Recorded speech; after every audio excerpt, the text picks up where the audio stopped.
Ahora sí, arrancamos. Listo. Buenas tardes, querido maestro. Ronnie, es un gusto tenerlo aquí con nosotros. Primeramente, muchísimas gracias por haber aceptado la invitación. Para nosotros es un honor volverlo a ver de tanto tiempo. Creo que un poquito se ha desligado de los cursos y todo, porque yo me acuerdo, maestro, que usted ya prácticamente era un boliviano más. Estaba todo el tiempo aquí en Bolivia. De Y verdad. quiero agradecerle mucho por haber aceptado la invitación, maestro. Gracias, Foster. Gracias al Centro de Posgrado de Oruro por la invitación. Yo gustoso de compartir. Realmente quisiera tener la capacidad de hacer algo más en esta época, en esta coyuntura que nos ha tocado vivir. Pero es lo que se puede y es lo que se puede aportar por ahora. Así que con mucho gusto, Foster. Con mucho gusto. Bueno, maestro, yo antes de empezar, justo hoy estaba viendo el Facebook, los recuerdos que uno tiene y yo le comento que el primer curso de odontología que hice, eh, un curso de inmersión fue con usted, el 2012, cuando, Wow. cuando mi maestro, mi mentor, el doctor Elmer Mollinedo, lo trajo por primera vez a La Paz. Bueno, ya lo trajo antes con un posgrado, ¿no?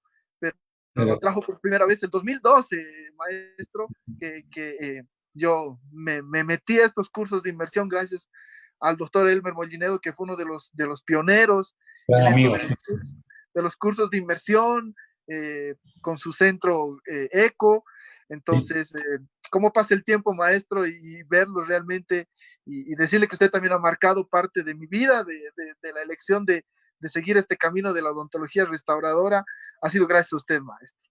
Gracias, Foster. Realmente tus palabras me inspiran, ¿no? Y eso es justamente lo que de repente busca un profesor. No puede intentar transmitir todo lo que quiere o quisiera que sus alumnos aprendan todo lo que uno tiene por compartir, pero digamos, lo más importante que todo eso es inspirar a los demás para que encuentren su propio camino, ¿no? Para que sigan buscando, actualizándose y crecer como lo has hecho tú. Realmente yo he visto tu crecimiento y admiro mucho tu trabajo. Bueno, entonces empezamos. Gracias, maestro. Puede empezar cuando guste. Miren, estoy invitado para compartir con ustedes de una manera introductoria qué cosa es el ART, ¿no? El ART lo relacionan a la rehabilitación oral con resinas compuestas, ¿cierto?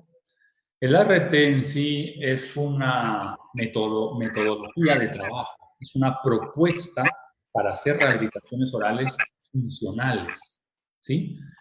Proviene de sus siglas en inglés, Aesthetic Occlusal Rehabilitation Treatment, como una propuesta rehabilitadora o restauradora. Bien. Y básicamente, como comentaba, se le relaciona a la rehabilitación de la boca completa con resinas compuestas, pero esto no solamente está destinado a resinas compuestas, porque más allá de las técnicas que la RT mismo puede usar para rehabilitar, es un abordaje filosófico, es una manera de trabajar, es una manera de pensar, de analizar y de ejecutar, que puede implicar muchas técnicas, que no únicamente se pueden dedicar a las resinas compuestas, sino que también se puede rehabilitar tranquilamente con prótesis removibles, prótesis fijas, sobre implantes, hasta prótesis totales, ¿no? Es una propuesta metodológica de tratamiento, ¿no? Que esencialmente lo hacemos con resinas compuestas, sí, pero no es el único técnico mecanismo que podemos emplear. Así como José menciona, la inspiración, yo fui inspirado por muchos años antes de conocerlo por un profesor, que es el doctor Didier Hirsch, ¿no? Yo lo sentía él como un mentor virtual, ¿no? Porque había leído sus libros, sus artículos, siempre estaba consultándole y escribiéndole hasta que por fin decidí ir a seguir sus cursos a Ginebra, ¿no? Y bueno, por él también nace la idea del RT. Pero él tiene una metodología para aplicar las rehabilitaciones completas, de boca completa con resinas compuestas, y tiene su propio método. Yo le había sugerido a Foster que si les hacía ver este video que él tiene colgado en su página, si no lo pueden ver después, ¿sí? Está en esta página que está escrita acá en la diapositiva, en donde él clasifica los dientes por desgaste severo, ¿sí? en tres posibles opciones terapéuticas, ¿no? Los casos que se denominarían preventivos, los casos que se denominarían interceptivos y los casos que se denominarían restaurativos, ¿no? Yo me he tomado un poco la libertad de hacer un poquito de modificación en lo que él ha propuesto, porque de hecho mi metodología, si bien es cierto, nace de las ideas de él, no es exactamente igual. Es una metodología más, porque hay muchas metodologías para hacer eso. Y básicamente él lo que intenta hacer acá es clasificar los casos en que podrían ser leves, moderadamente complejos o complejos, ¿no? Y los casos complejos, lógicamente, implicarían muchas veces la colocación de prótesis fijas. Por eso que yo lo he traducido de esta manera, le he puesto preventivo, interceptivo y protésico. Los casos de desgaste severos son muchas veces la necesidad de poner coronas, de poner puentes, prótesis implantes, prótesis removibles, etc., ¿no? Entonces, como ya yo he hecho aquí una modificación, más o menos intento explicarles que yo podría clasificar los casos. Esta es una manera de clasificarlos, y básicamente es a razón de su etiología, ¿no? Si los factores etiológicos generalmente han hecho una secuela muy leve en la boca del paciente, ligeras erosiones, muy pequeñas facetas, atriciones, sin mayor problemática, todavía el paciente conserva sus guías, básicamente se le previene a que esto empeore. Y básicamente lo que se quiere vivir es el uso de una férula oclusal, ¿sí? En cambio, cuando el paciente ya tiene lesiones o restauraciones medianas o ligeramente amplias, ya habría que hacer una rehabilitación parcial o restauraciones parciales de esas áreas de los dientes, que yo le he puesto acá, con técnicas semidirectas o semi-indirectas. Podrían ser completamente indirectas. En cambio, cuando ya los desgastes son mucho mayores o están más destruido el diente, tendríamos que abordarlo mediante restauraciones semi-indirectas o inclusive indirectas, para algo que se llamaría una rehabilitación total o de la boca completa, full mouth, ¿no? Bien. Entonces, este es un caso típico, por ejemplo, de lo que yo estoy hablando, que comúnmente abordaríamos con la ART. Es un caso en el que se van a ver o se están viendo desgastes severos, ¿cierto? Están viendo desgastes severos, se ve una anterorotación de la mandíbula, se ve hasta una suerte de mordida clase 3, se ven destrucciones amplias de los dientes anteriores y posteriores. Uno fuera desde el aspecto etiológico, uno podría pensar que acá hay una combinación de atrición con erosión, con apretamiento, ¿cierto? Entonces, vemos ese tipo de lesiones que son multifactoriales, ¿no? Un caso como este, para mí ya sería una situación clínica que nosotros diríamos de abordaje completo o de rehabilitación de toda la boca. Es por eso que yo le podría considerar como un caso protésico, ¿no? Si bien es cierto, un caso protésico como este, adicionalmente, se rehabilitaría con coronas, múltiples coronas. Yo creo que si fuera la boca de cada uno de ustedes intentarían evitar para sí mismos que le hagan las coronas.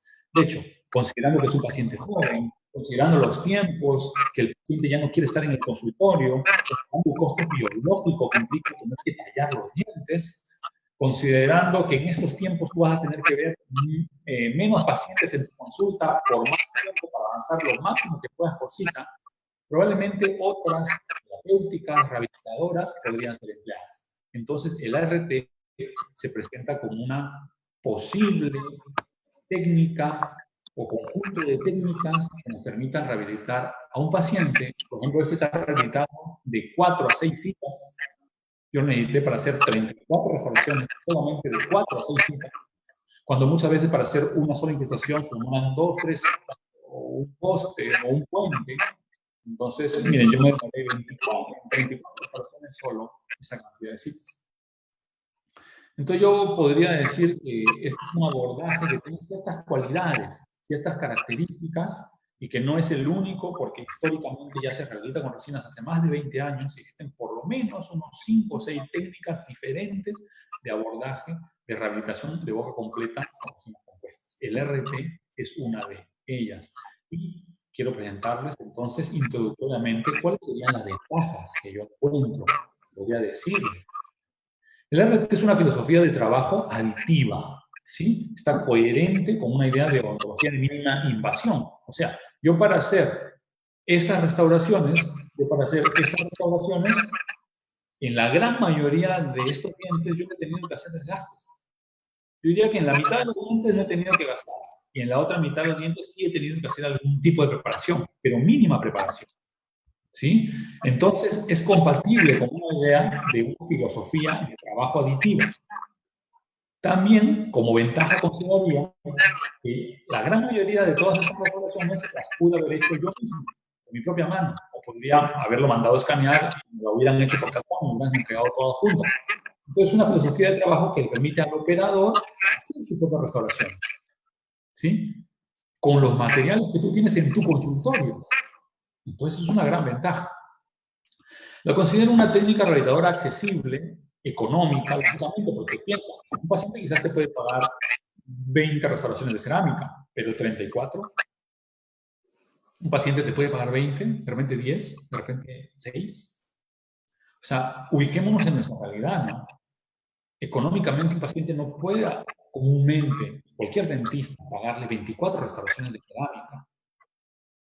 Entonces, es una cualquier paciente sí puede pagarte 30 restauraciones de resina.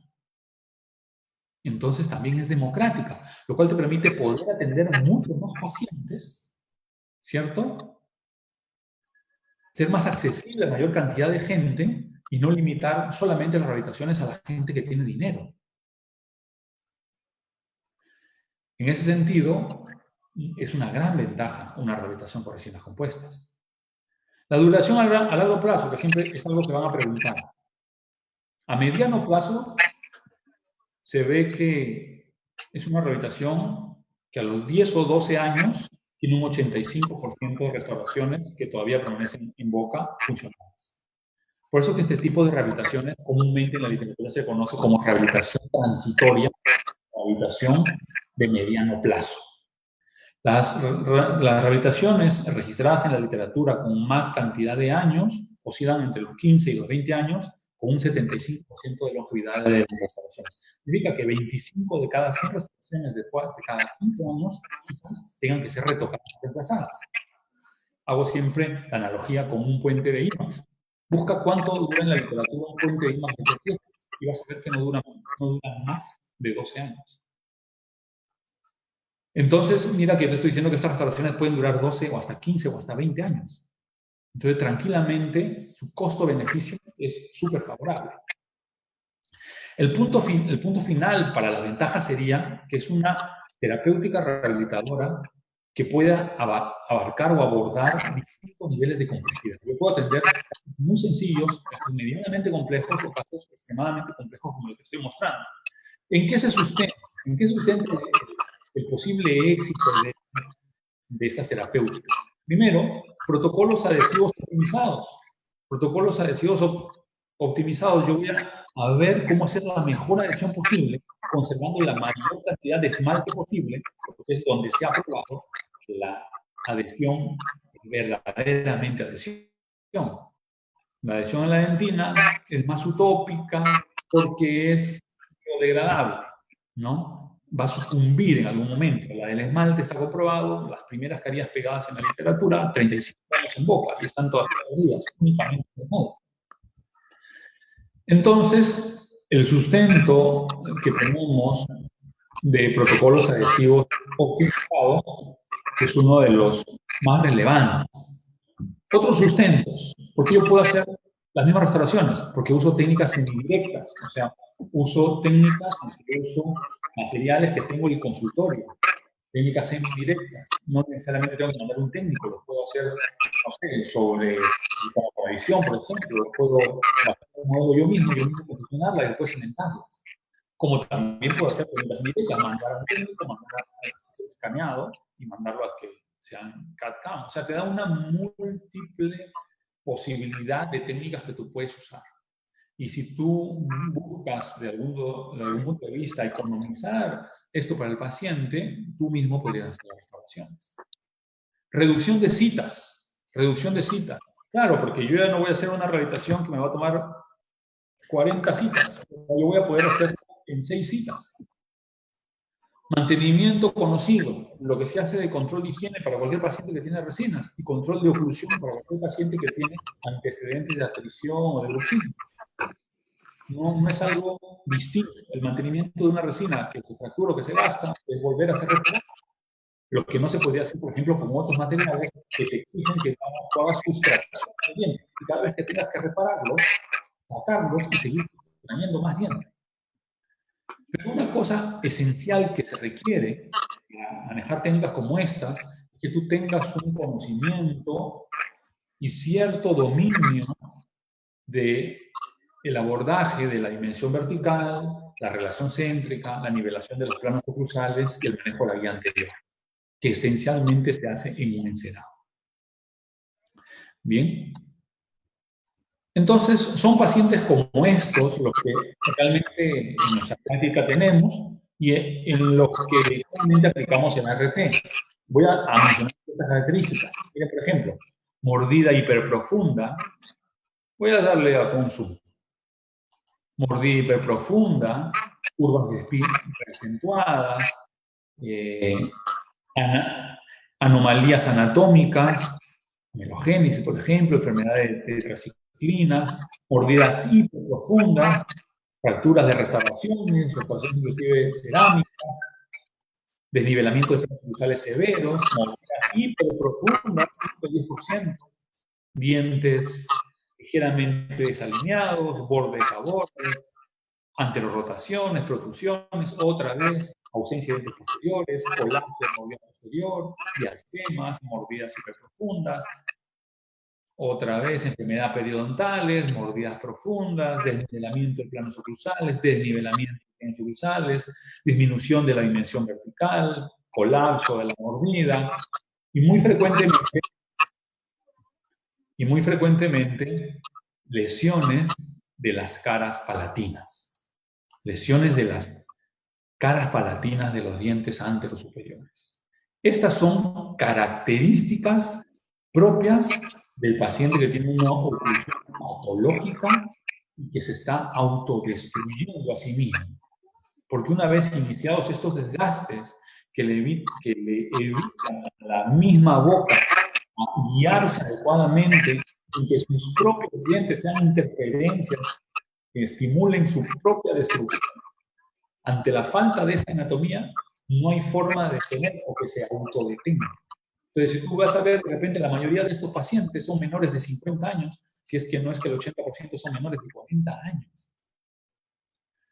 Entonces, esto, que probablemente se inicia en Europa con pacientes muy jóvenes, se debe al hecho de que encuentras ahí mucha erosión. Ya no encuentras, por ejemplo, el índice de caries en Suiza es del 4% de la población, en Perú es 96%. Entonces ya no vas a encontrar tanta odontología técnica o no vas a encontrar tanta lesión de caries como nosotros tenemos. O sea, nuestras patologías, en nuestros casos, suelen ser bastante más complejos. ¿Sí? Entonces, Maestro. los casos de erosión. Foster, ¿tú en algún momento me quieres detener o preguntar algo? Yo continúo. Maestro, quería pedirle, por favor, si podría bajar el sonido de su teléfono con el que está viendo la presentación. Hay mucho eco, me acaban de escribir. No, en sí no estoy viendo la presentación, pero si quieres apago mi celular. Por favor, bájelo el sonido, maestro, nada más. Siga, maestro, y al final hacemos las preguntas. Está súper interesante. Voy a apagarlo porque ni siquiera lo estoy usando. Ya. Bien. Entonces,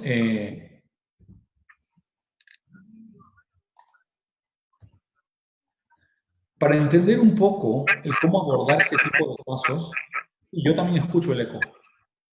Para entender un poco cómo abordar este tipo de casos, yo he hecho una organización muy simplificada, ¿no? A veces me pueden acusar de ser muy simplificado. Bien, pero el simplificar ayuda a entender. No significa que esto sea simple, siempre digo, ¿no? Ni que sea difícil.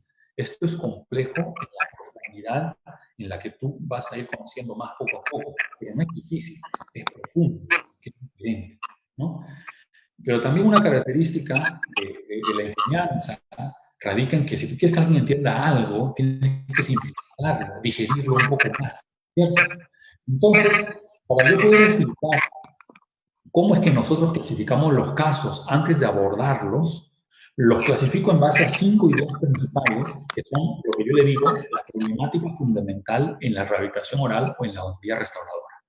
Entonces, básicamente voy a nombrar estos 5 problemas. Primer gran problema, cuestiones estéticas, meramente vestibulares. ¿Se ve el puntero, por si acaso? ¿Se ve el puntero? Sí. Meramente vestibulares, ¿no? Yo creo que puedo agarrar como que pluma en rojo. Ah, no, no se ve mal. Problemas meramente vestibulares. Es un paciente que tiene buena condición oclusal, buenas guías, su cara palatina está bien, su dimensión vertical está bien, su plano oclusal está bien. El paciente viene para hacerse pues sus 10 carillas, 8 carillas y carillas. Entonces el caso sencillo. Oclusalmente no tienes que hacer prácticamente ningún cambio. Sería un error que le infringas algún cambio. Es más, probablemente hasta ni siquiera tienes que montarlo en un artículo semiajustable. Disculpen por el exceso de simplificación, pero esa es la verdad en muchos casos estéticos. Y habría que preguntarle a los criólogos, ¿no? Que justamente siendo profesores de rehabilitación no lo hacen. Y es porque, crucialmente, funcionalmente, el caso está bien, tiene sus propios patrones para defenderse y no tiene patología oclusal. Caso meramente vestibular. Podríamos añadir a esto, por ejemplo, caso de pigmentaciones melánicas gingival, diastemas, lesiones T3, pequeñas lesiones fase 4. ¿Sí? Primera problemática, meramente estética. Segunda, paciente que todos quisiéramos tener y que en sí pocos de nosotros tenemos. Segunda problemática, desnivelamiento del plano oclusal anterior. Ya un desnivelamiento del plano oclusal anterior implica que en los movimientos funcionales probablemente algún diente posterior esté tocando, lo cual va a generar dolores, movilidad, lesiones de atrición, lesiones de afracción, dolores musculares, hasta de ATM, siendo una interferencia. Entonces, este desnivelamiento del plano oclusal ya se convierte en una problemática mayor que meramente estética. Muchas veces nosotros restauramos con resinas para los bordes para que se vea bonito, pero su principal función de restaurar eso, redundando la palabra, es una cuestión funcional. La estética es adicionada a la función correcta, ¿no? Entonces, la segunda gran problemática es el plano oclusal anterior alterado. La tercera gran problemática del sector anterior es la ausencia de dientes como el deterioro de las caras palatinas. Esto lo considero una misma entidad patológica. Tenga destruido palatino es como haber perdido ya medio diente. Entonces, la destrucción de las caras palatinas o la ausencia de dientes es la tercera gran cuestión compleja de rehabilitar. Mira que tenemos 3 cuestiones: estética, plano anterior, ausencia de dientes o deterioro palatino. Esas tienen que ver con el sector anterior de la boca. Pero si yo tuviera que decir cuáles son las cuestiones más complejas del sector posterior de la boca para rehabilitar, hay básicamente 3 posiciones. Que posteriormente tenga todos sus dientes y está bien funcionalmente, posterior 1, no le pasa nada. Que tenga un desnivelamiento de planos oclusales que generan interferencias en esta boca, musculares, articulares, dentarios, periodontales. Entonces, un desnivelamiento del plano oclusal es una patología del sector posterior difícil de ser resuelta. No puedo mirarlo como un operatorista, una sola incrustación, una sola resinita, un poquito de blanqueamiento. No, tiene una problemática mayor. Esto es una problemática mayor, porque esto va a condicionar situación clínica en la boca de esta gente que no va a permitir que sus patrones de autodefensa se manifiesten, ¿cierto? Porque sabemos que no debe haber una curva, una montaña rusa o cruzal, sino una curva de compensación, de manera que cuando se mueva la mandíbula, desacople o libere a los dientes posteriores, ¿cierto? Que no están diseñados para recibir fuerzas oblicuas horizontales, ¿cierto? Entonces, esto es una problemática mayor. Hay que entenderlo. Problemática mayor, desnivelamiento del plano. ¿Y qué es peor que tener el plano oclusal alterado? Acá tiene el plano oclusal alterado, lógico, porque no hay dientes extruidos. Pero ¿qué es peor que tiene este caso que no tiene este caso? Una deficiencia de la dimensión vertical adecuada. Entonces, los problemas de la dimensión vertical son los peores problemas en la rehabilitación oral y en la odontología restauradora. Es lo peor que nos puede ocurrir, porque yo tengo que probarlo además, tengo que ver hasta qué punto el paciente se adapta y no se autolesiona con el manejo que yo le pueda dar a esta dimensión vertical. Entonces, yo podría decir que va de lo simple a lo complejo, ¿cierto? Está yendo de lo simple a lo complejo. en algo que yo le he dicho, hay un trayecto estético-glosal en la complejidad de un caso que yo voy a ver. Entonces, cuando tú quieres ver un caso, si tú quieres hacerlo fácil para ti y empezarlo a apreciar de la manera rehabilitadora, empieza tratando de distinguir si tu paciente tiene la peor de las problemáticas y después anda de lo peor a lo más fácil. Acá se ha desconfigurado el texto, perdónenme. Así que acá dice plano cruz, acá dice cuestiones estéticas. La otra opción sería plano cruzal anterior o curva de la sonrisa, caras palatinas o ausencia de dientes anteriores. Acá viene posterior, que dice plano cruzal posterior. Y acá dice dimensión vertical. Discúlpenme, no sé por qué en esta computadora se me desconfiguran algunos textos. Y eso que lo había probado. Bien, entonces nuestro flujo de trabajo, el flujo de trabajo en el ART, sería bastante parecido a lo que podría ser en cualquier otra metodología de abordaje de estos casos. Lo clásico sería que yo recolecte la información de cualquier caso, analice toda esta información y después ejecute. En sí, ¿qué cosa es un flujo de trabajo? Un flujo de trabajo es una secuencia, no es una secuencia metodológica para ejecutar algo, para lograr. Pero yo pienso que el ART exige que haya un paso anterior a recolectar información y analizarla, y es el momento de pensar.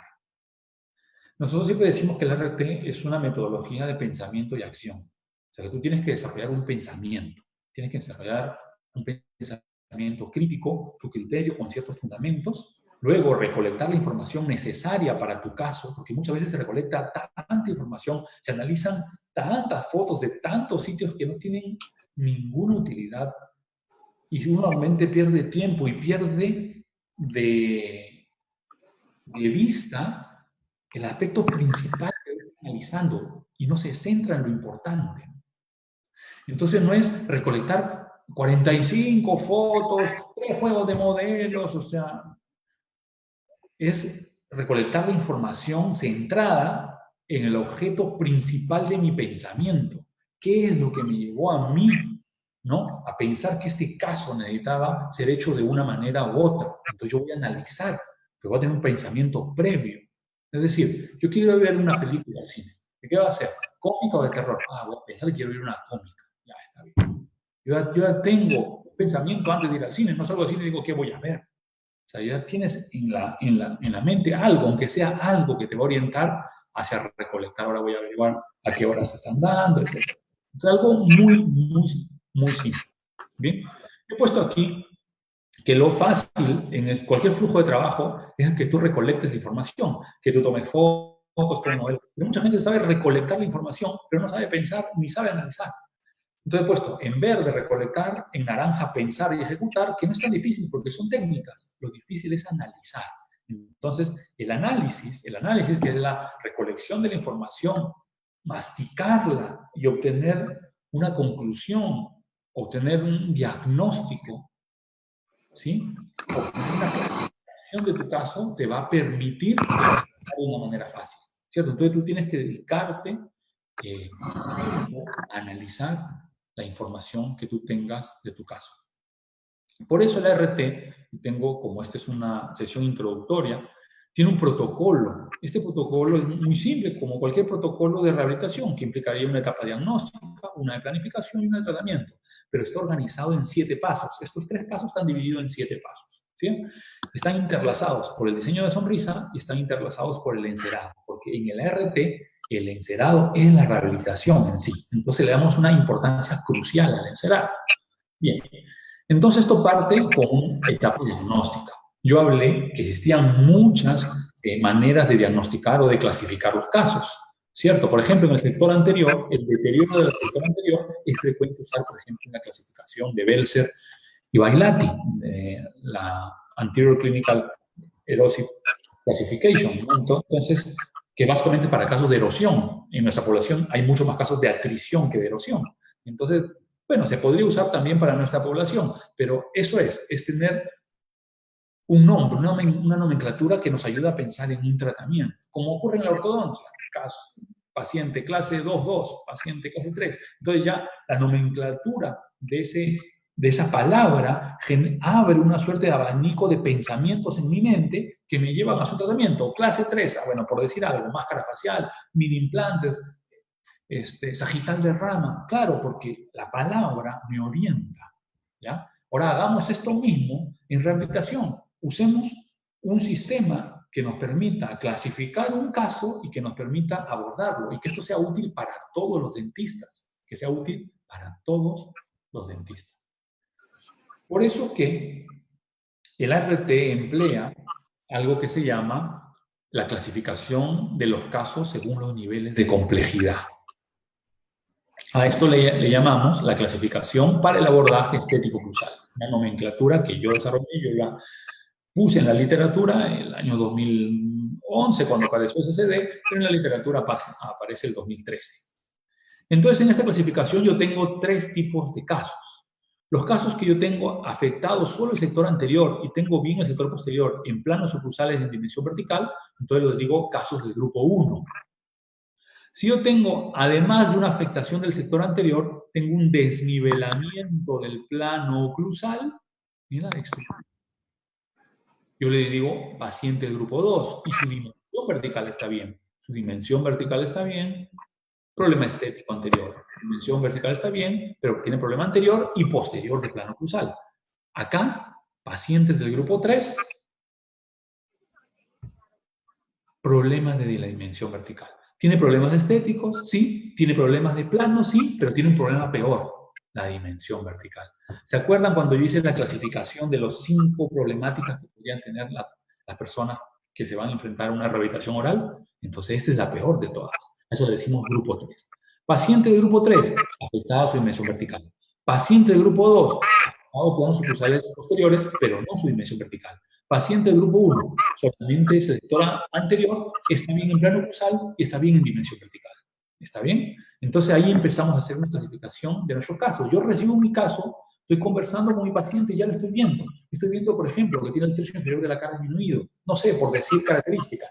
Que litis comisural, línea nasogeniana pronunciada, labio mental pronunciado, labios hiperdentados, tercio de la cara disminuido. Ah, entonces estoy viendo, no tengo ni siquiera que abrir la boca. Es un paciente que tiene un probable problema de la dimensión vertical. Significa que va a ser el paciente más difícil de atender, que probablemente tenemos que rehabilitarle sus 24, sus 32 o sus 15 días que tenga, porque va a ser el caso más difícil.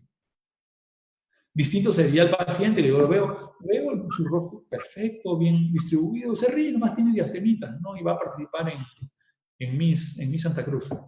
Y nomás es para ponerle carillas, porque tiene todo, funcionalmente está todo bien. Su plano oclusal está bien, su dimensión vertical está bien, entonces es un paciente del grupo 1. Y así tenemos la combinación, digamos, de problemática del sector anterior, pero el sector posterior, donde solamente es el plano oclusal afectado y no la dimensión vertical. Entonces, es importante compartirles este cuadro. Puede parecer, como les dije, complejo, pero no lo es. Es profundo. O sea, implica que tú te pongas a leer un rato, un par de veces, y lo empieces a aplicar. Te aseguro que lo aplicas en un caso, lo aplicas en 2, y a partir de ahí lo empiezas a amar. En el tercer caso vas a querer organizar a todos tus casos así. Porque el abordaje estético cruzal te plantea ¿qué? Objetivos de tratamiento. Tú puedes organizar a tu caso. Ponte que tengas un caso que el sector posterior está todo bien, ¿sí? Un paciente del grupo 1, sector posterior está todo bien. Pero anteriormente viene por estética, entonces se llamaría 1. Si anteriormente tiene el plano oclusal anterior alterado, sería 2. Si tiene la dimensión vertical en palatino destruido, le faltan dientes, sería 3. Esa es la problemática del sector anterior, que lo vimos en el esquema de las 5 patologías. Y en el sector posterior sería lo mismo. Yo voy a mantener todo el sector posterior como está, porque el sector posterior está bien. Buena anatomía, buen grano oclusal, buenas desoclusiones. No hay nada que hacerle, hay que mantenerlo. P1, que es igual que grupo 1. Pero si yo tengo que modificar su plano oclusal posterior, sería un P2, igual que sería sinónimo del grupo 2. O si yo tengo que ya restablecer su dimensión vertical, sería un paciente P3 o del grupo 3. Entonces lo que hace la clasificación por el abordaje estético cruzal es que, por ejemplo, tú puedes juntar abscisas con ordenadas y obtener los objetivos de tratamiento. Y tú puedes, según cómo clasifiques cualquiera de tus casos, obtener los objetivos de tratamiento que tienes que hacerle a tu caso. Entonces ya tienes un guión, es como un preview de la película, es como el tráiler. Tú, antes de ir a ver la película, tú ya viste, ya entraste en internet, ya googleaste, ya viste el previo de la película. Ah, esto es el previo. Todavía no le has hecho nada al paciente, pero ya tienes un previo de lo que le vas a hacer. sea, no te vas a enfrentar a esto. Recolectaste un montón de información y ahora vas a buscar a tu profesor a preguntarle, ¿y ahora qué hago? No, es que no tienes un previo. Y ese previo se desarrolla, es un criterio que está en tu mente. Eventualmente esto será mental. Tú no vas a tener que ver este cuadro. Yo seguro que 3 veces, 4 veces, 5 veces lo ves, ya no vas a tener que verlo más porque todo va a estar en tu mente. Te vas a organizar. ¿Sí? Es un sistema mental de organización para ayudarte a pensar. Bien, quizás en este momento a profundidad esto no se va a entender. Tienen que leer un poquito más, pero igual yo lo voy a intentar ejemplificar en algún caso. Bien, entonces vamos a un caso y a mí lo que me gusta decir siempre es que tienes que profundizar en lo que es la observación, no quedarte estancado en lo que es ver lesiones de caries, hacer el odontograma, el periodontograma, hasta a veces se hace DTM, oclusión, está bien, es para distinguir si el paciente es disfuncionado o no. Yo estoy hablando en este caso de que vamos a abordar un paciente no disfuncionado, no disfuncionado. Bien, entonces vamos a verlo, cómo sería un abordaje, cómo yo haría esto clínicamente, ¿ya? Clínicamente. Digamos que yo ya le miré, lo primero que le miré al paciente fue la cara. El paciente no me deja poner su foto de rostro, así que no puedo poner. Entonces yo veo la cara y me gusta a mí usar una proporción. De todas las características de la dimensión vertical alterada que se ve en el rostro, esta es a la que a mí más me gusta. ¿Por qué? Porque es mesurable, porque es objetiva, es milimétricamente comprobable y se llama proporción de Willis. La proporción de Willis tiene muchos estudios, tesis y publicaciones tanto en Perú como en Chile. No sé, me parece haber visto alguna vez también en Bolivia, pero en nuestros países se cumple mucho esta proporción, así que deberíamos usarla mucho más de lo que no se usa. En esa proporción se asevera que debe ser 1 a 1 la medida de canto del ojo a comisura de la boca como subnasal a mentón. Como se dan cuenta aquí, de subnasal a mentón es más pequeño que de canto del ojo a comisura de la boca. Eso quiere decir que tiene una disminución de su dimensión vertical oclusal. Bien, entonces yo tomo esta medida en un paciente con un caliper, con una regla, con un vernier. Yo tomo esa dimensión siempre en mi paciente. Entonces, por ejemplo, acá mide 56 y acá mide 50. Entonces, la paciente tiene disminuida en 6 milímetros aproximadamente su dimensión vertical oclusal. Bien, entonces ahora veo intraoral. ¿Qué vemos en intraoral? Foster, ayúdame. ¿Qué cosa ves aquí en el sector anterior en intraoral? Mordida profunda. Mordida hiperprofunda, 95, 100%. Esto es un absurdo. Sabemos que la boca, por estadística, no se va a automantener en buen estado 60, 70, 80 años si tiene una mordida de más del 60% en pacientes clase 2 o más del 40% en pacientes clase 1. Entonces, esto, supongamos que es una paciente clase 2-2 de Anglia o clase 2 de Kim, 95, 100%, no, pues esto es patológico. Esta es una característica del paciente que tiene afectada. Porque a veces me escuchan decir palabras y puede ser que yo me equivoque en las palabras. ¿Sí? No nos vamos a poner a discutir por palabras, que se dice relación céntrica, no nos vamos a discutir. Pérdida, dimensión, reducción, la palabra que tú quieras. ¿Está afectada la dimensión vertical, sí o no? Está afectada con la palabra que tú quieras emplear. En el idioma que tú quieras usar, está afectada la dimensión vertical. Entonces ya hay dos grandes características que me dicen que la dimensión vertical está mal. Ausencia de algunos dientes posteriores, también me puede decir que la dimensión vertical está afectada, pero tiene otros dientes posteriores que sí mantienen la dimensión vertical oclusal. ¿Cierto? ¿Qué más veo en este paciente? Veo intraoral, veo ligeros desgastes, hoyitos, exposición de la dentina en algunos dientes muy chiquitos, hoyitos muy chiquitos, significa que hay cierto patrón de apretamiento, pérdida un poco anatómica, pero mira cómo está el sector anterior. Acá nos podemos sentar a tomar un Zinganisauer, Foster. Mira, ¿qué es esto? Hacía medio milímetro más y está la pulpa. O sea, acá desapareció casi 2 milímetros de diente, de canino a canino. Esto es característico de un problema probable de la dimensión vertical también. Pero ya la mordida profunda y el rostro me están diciendo que hay problemática de la dimensión vertical. A ver, si yo les dijera, ¿qué clasificación del abordaje estribo-oclusal es esta? ¿A1, A2 o A3? ¿Te recuerdas, Foster? A1, A2, A3. Creo que estaría en el A3, ¿no? A3. Caras palatinas destruidas o ausencia de por lo menos un diente anterior, ya es A3. Ah, entonces tengo la peor de las posibilidades. ¿Y la dimensión vertical qué era? P1, P2, P3. Lo de P3. P3, entonces es el peor de los casos clínicos, es el Sí, A3P3. ¿Qué dice un A3P3? Yo puedo volver a la clasificación y saber qué cosa dice un A3P3. Bien, mira cómo se ve de un lado, la mordida profunda anterior, se ve otras características de la historia clínica. Tenemos que tener historia clínica, no fichitas, donde apuntemos información importante. Paciente que yo lo veo como braquifacial, proporción de Willis, relación maxilomandibular lo veo como un clase 2-2, mordida profunda al 95-100% y curva de P acentuada.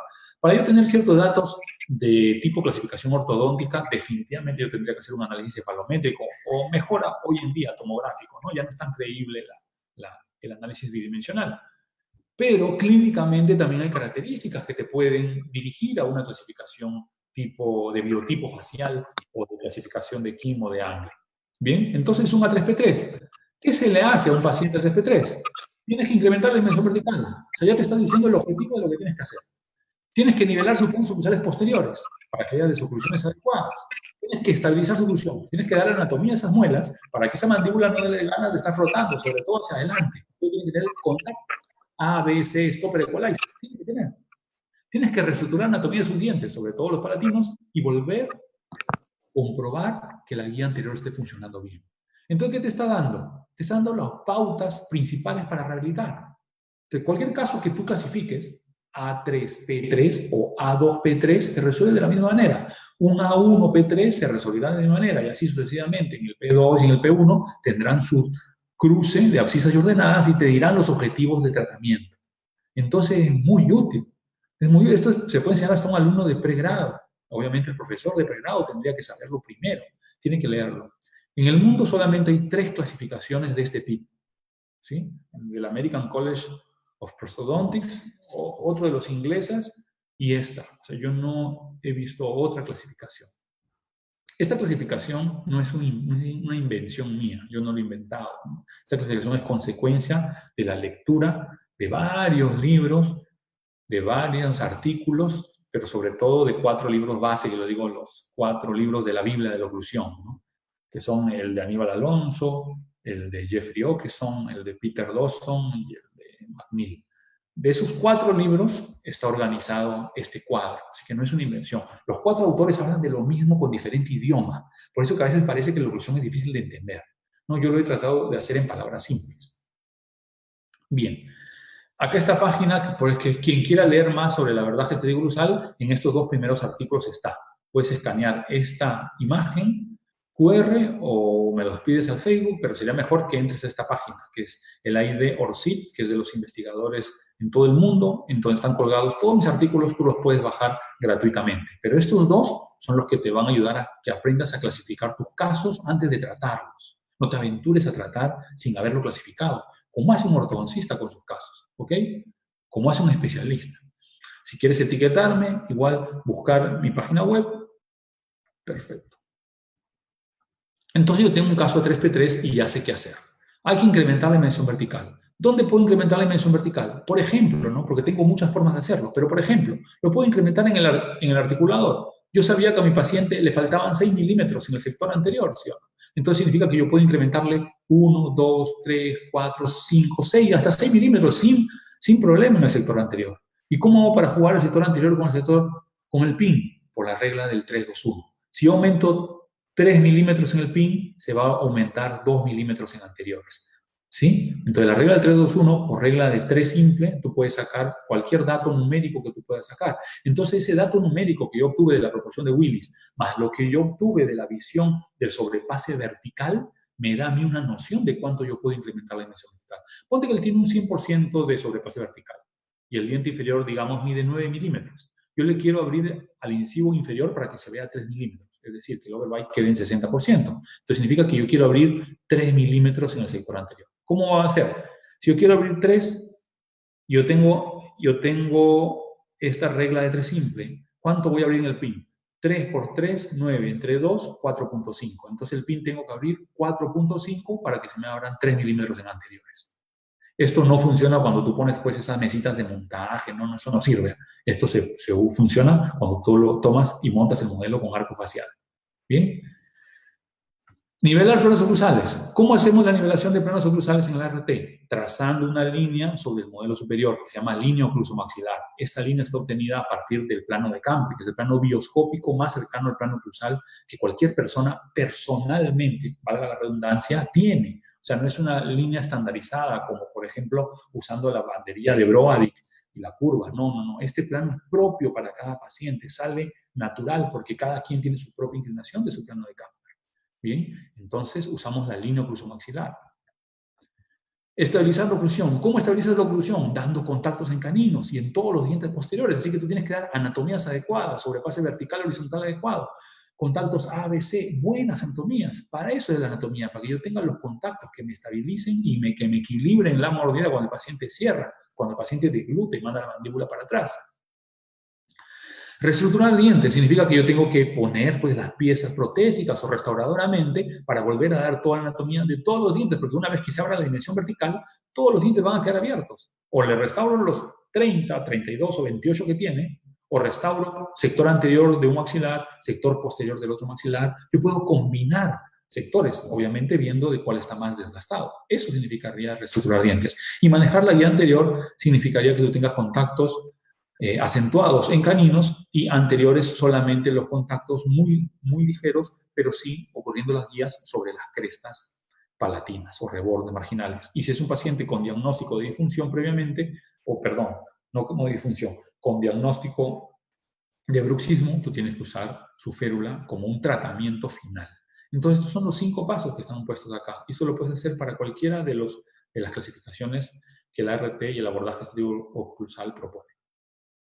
Voy a avanzar un poquito más rápido. Entonces, ya lo clasificamos. Acá tenemos nuestro paciente. Es un paciente del grupo 3, A3P3, y tengo como premisa general, y nunca lo olvides, porque para rehabilitar cualquier caso, primero tienes que clasificarlo. Y lo que te dice la clasificación es lo que principalmente tienes que tener en mente. ¿Qué tengo que tener en mente en este caso? Que es un caso que para rehabilitarlo, tengo que restablecer su dimensión vertical. O sea, acá no está establecida, está disminuida, perdida, o la palabra que uno quiere usar. Yo tengo que volver a darle esta dimensión vertical que ha disminuido, perdido o gastado. ¿Sí? Entonces esto es lo principal en cualquier caso del grupo 3, restablecer la dimensión vertical. Vamos avanzando entonces. Yo ya tengo un diagnóstico. ¿Cómo me voy a planificar ejecutarlo? Mira, la planificación del RT ya ha sido publicada, por eso no tengo miedo de ponerla acá. Está publicado en los artículos y se llama el protocolo RT de planificación y tratamiento porque están asociados. Nosotros acabamos de hacer el primer paso, que es la determinación del caso. ¿Es grupo 1, grupo 2, grupo 3? Ah, es grupo 3, entonces voy a incrementar la dimensión vertical. El segundo gran paso es que tú decidas clínicamente en qué relación maxilomandibular lo vas a rehabilitar. No en qué relación lo vas a diagnosticar, ¿no? Porque si tú quieres, diagnostica siempre en céntrica. Pero no significa que tú diagnostiques en céntrica, que tú rehabilites en céntrica. Entonces, el punto 2 es en qué relación maxilomandibular tú lo vas a rehabilitar. El paso 3 es que tomes registros, el cuarto es que montes tu caso, el quinto es que tú manejes la dimensión vertical y enceres, el sexto es que tú generes la llave de silicona y el séptimo que hagas el mock-up, los provisionales o las restauraciones. Se acabó la rehabilitación. Toda rehabilitación se hace en estos 7 pasos. Es el protocolo del RT. Toda rehabilitación se hace en estos 7 pasos, en el que yo tenga que montar mi caso.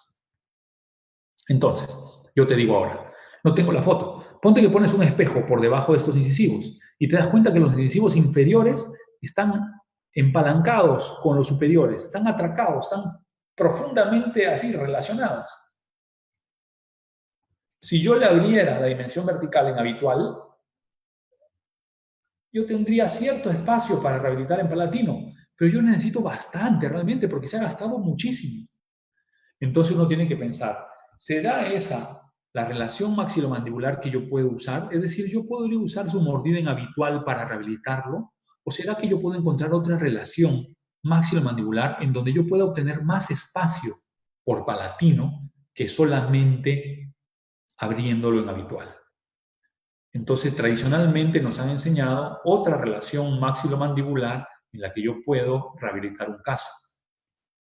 Esta relación maxilomandibular generalmente nos conviene desde un punto de vista articular y muscular, ya que es una posición reproducible, ortopédicamente más estable, donde los músculos se sienten más cómodos, ¿cierto?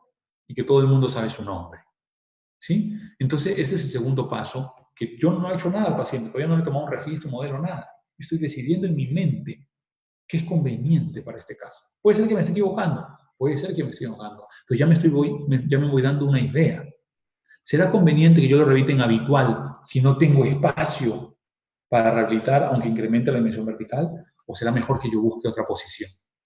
Para entenderlo, estos gráficos. Ponte que la persona está ocluyendo así. Yo le abro la oclusión en habitual. Mira acá. Yo tengo un ligero espacio interoclusal para colocar mis carillas palatinas. Y tengo un ligero espacio interoclusal para hacer ciertas restauraciones posteriores. Si yo necesito muy poco espacio, de repente esto sería justificado para hacer sus carillas palatinas. Pero esta paciente tiene una gran destrucción de la cara palatina, ¿cierto? Yo no lo puedo hacer carillas muy delgadas. ¿Qué tal si en vez de abrirlo en habitual, yo le abro el sector anterior en relación céntrica? ¿Qué logro? En relación céntrica, no solamente se abre verticalmente, sino los incisivos inferiores, Foster, ¿para dónde se están yendo? Hacia atrás, más retrusivamente, ¿sí o no?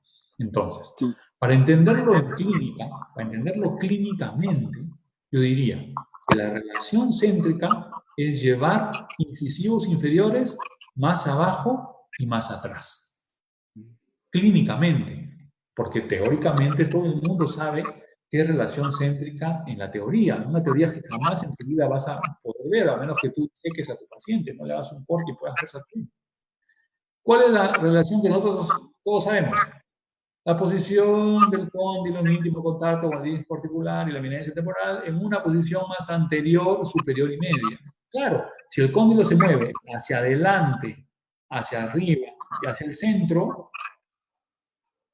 entonces los incisivos inferiores se mueven hacia el centro, hacia abajo y hacia atrás. Claro, porque este es un sistema de cuasirrotación. El cóndilo está yendo para adelante, para el centro y para arriba, el diente inferior se va para abajo, para el centro y para atrás. Entonces, clínicamente, cuando tú necesites más espacio para rehabilitar en el sector anterior, sobre todo, es obligatorio la rehabilitación en centro. En este caso, por más de ser un paciente clase 2, como es 2-2, y esto es clásico en pacientes 2-2, conveniente la relación encéntrica. Entonces, mi tercer paso del abordaje es, ya lo vi, ya chequé, puedo hacer un ensayo de la relación céntrica, está bien, ahora yo empiezo a recolectar. ¿Qué recolecto? Registros. El paso 3 le decimos el del triple registro. ¿Por qué 3 registros? El triple registro. El registro del arco facial, el registro de la línea oclusomaxilar y el registro intermaxilar, que es el de relación céntrica que yo he tomado acá. Entonces, tomamos 3 registros en el día de los registros, además de las fotos y los modelos. ¿Cuál es el cuarto paso? Con estos registros, yo hago mi montaje. El montaje superior, con el plano de Fox, la línea del trazado oclusomaxilar y con el registro intermaxilar, monto el modelo inferior. Entonces ya tengo mi caso montado tal cual como el paciente está, en las condiciones que el paciente está. Por eso que esta parte no la debe hacer el técnico, esta la hace uno mismo. Tú tomas modelos, tú baseas, tú montas, el superior articulas el inferior, tú tienes que hacer todo, porque acá no puedes echarle culpa a que alguien lo hizo mal, lo tienes que hacer tú tienes que saber hacerlo perfecto. Todos mis casos, casi siempre en el caso lo hago yo mismo. Y eso que yo tengo laboratorio, tengo mi propio laboratorio, aún así yo hago esto yo mismo, que es mi sugerencia, para que tú domines, tú mismo tienes que hacer. Es el cuarto paso. El quinto paso sería el manejo de la dimensión vertical, que ya lo habíamos visto antes, ¿no? Yo le voy a abrir 4.5, 5 milímetros en el pin, así que voy a tener más o menos unos 2 milímetros y algo, 3 milímetros y algo en el sector anterior, para poder encerar, ¿cierto? Entonces el quinto paso es abrir la dimensión vertical, ¿no? Y mandar a hacer el encerado. Y el encerado en el ART se hace por sectores. Tú tienes 2 momentos técnicos y prácticamente 2 momentos clínicos. Se puede separar en 4, pero son solamente 2. Mandar a encerar solo el sector anterior, inferior y superior, primero evaluar, analizar, y después mandar a encerar los sectores posteriores. Entonces tienes 2 momentos técnicos. No mandas a encerar todo el caso de un solo round, porque no vas a poder evaluar la funcionalidad del caso. Cuando yo aprendí a montar, tuve la suerte de que me enseñe el doctor David Loza. El doctor David Loza nos enseñaba el montaje de Hobo, que es en el que se divide el modelo en 3 partes. Se pone pines y dividías los 2 sectores posteriores, se desmontaba, como el sector anterior que también se desmontaba. Entonces yo dije, bueno, eso es un poco difícil, un poco impráctico para todos los colegas. Para que tú puedas analizarlo casi con la misma manera que Hobo analiza, tú puedes simplemente mandar a encerrar el sector anterior. No mandes a encerrar el sector posterior. Analiza tu caso. Y después enceras el sector posterior. A las correcciones necesarias, tomas las llaves que tú necesites tomar y luego enceras el sector posterior.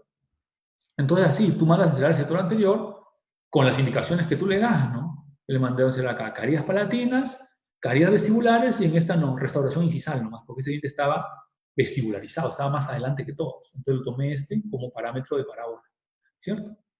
Como en otros casos, por ejemplo, yo mandé a encerar acá tabletops o overlays de este lado, tabletops de este lado, una veneer lay ocluso vestibular, acá solamente un tabletop, acá una corona, pequeños fragmentos. O sea, no vas a mandar a encerar como coronas, tú vas a solamente reestructurar anatómicamente la parte que falta para que la oclusión sea lo más estable posible. Entonces el técnico me manda y yo evalúo mi encerado sector anterior. Tiene que haber oclusión en caninos, y acá no ocluye, y contacto ligero en incisivos. Los incisivos no tienen que tocar fuerte, solamente los caninos. Caninos y dientes posteriores. Los incisivos se llama contacto en saliva o en segunda oclusión. Entonces acá no ocluye. O mando a engrosar la cresta palatina o le mando a dar volumen a la carilla inferior. Lo que yo quiera hacer.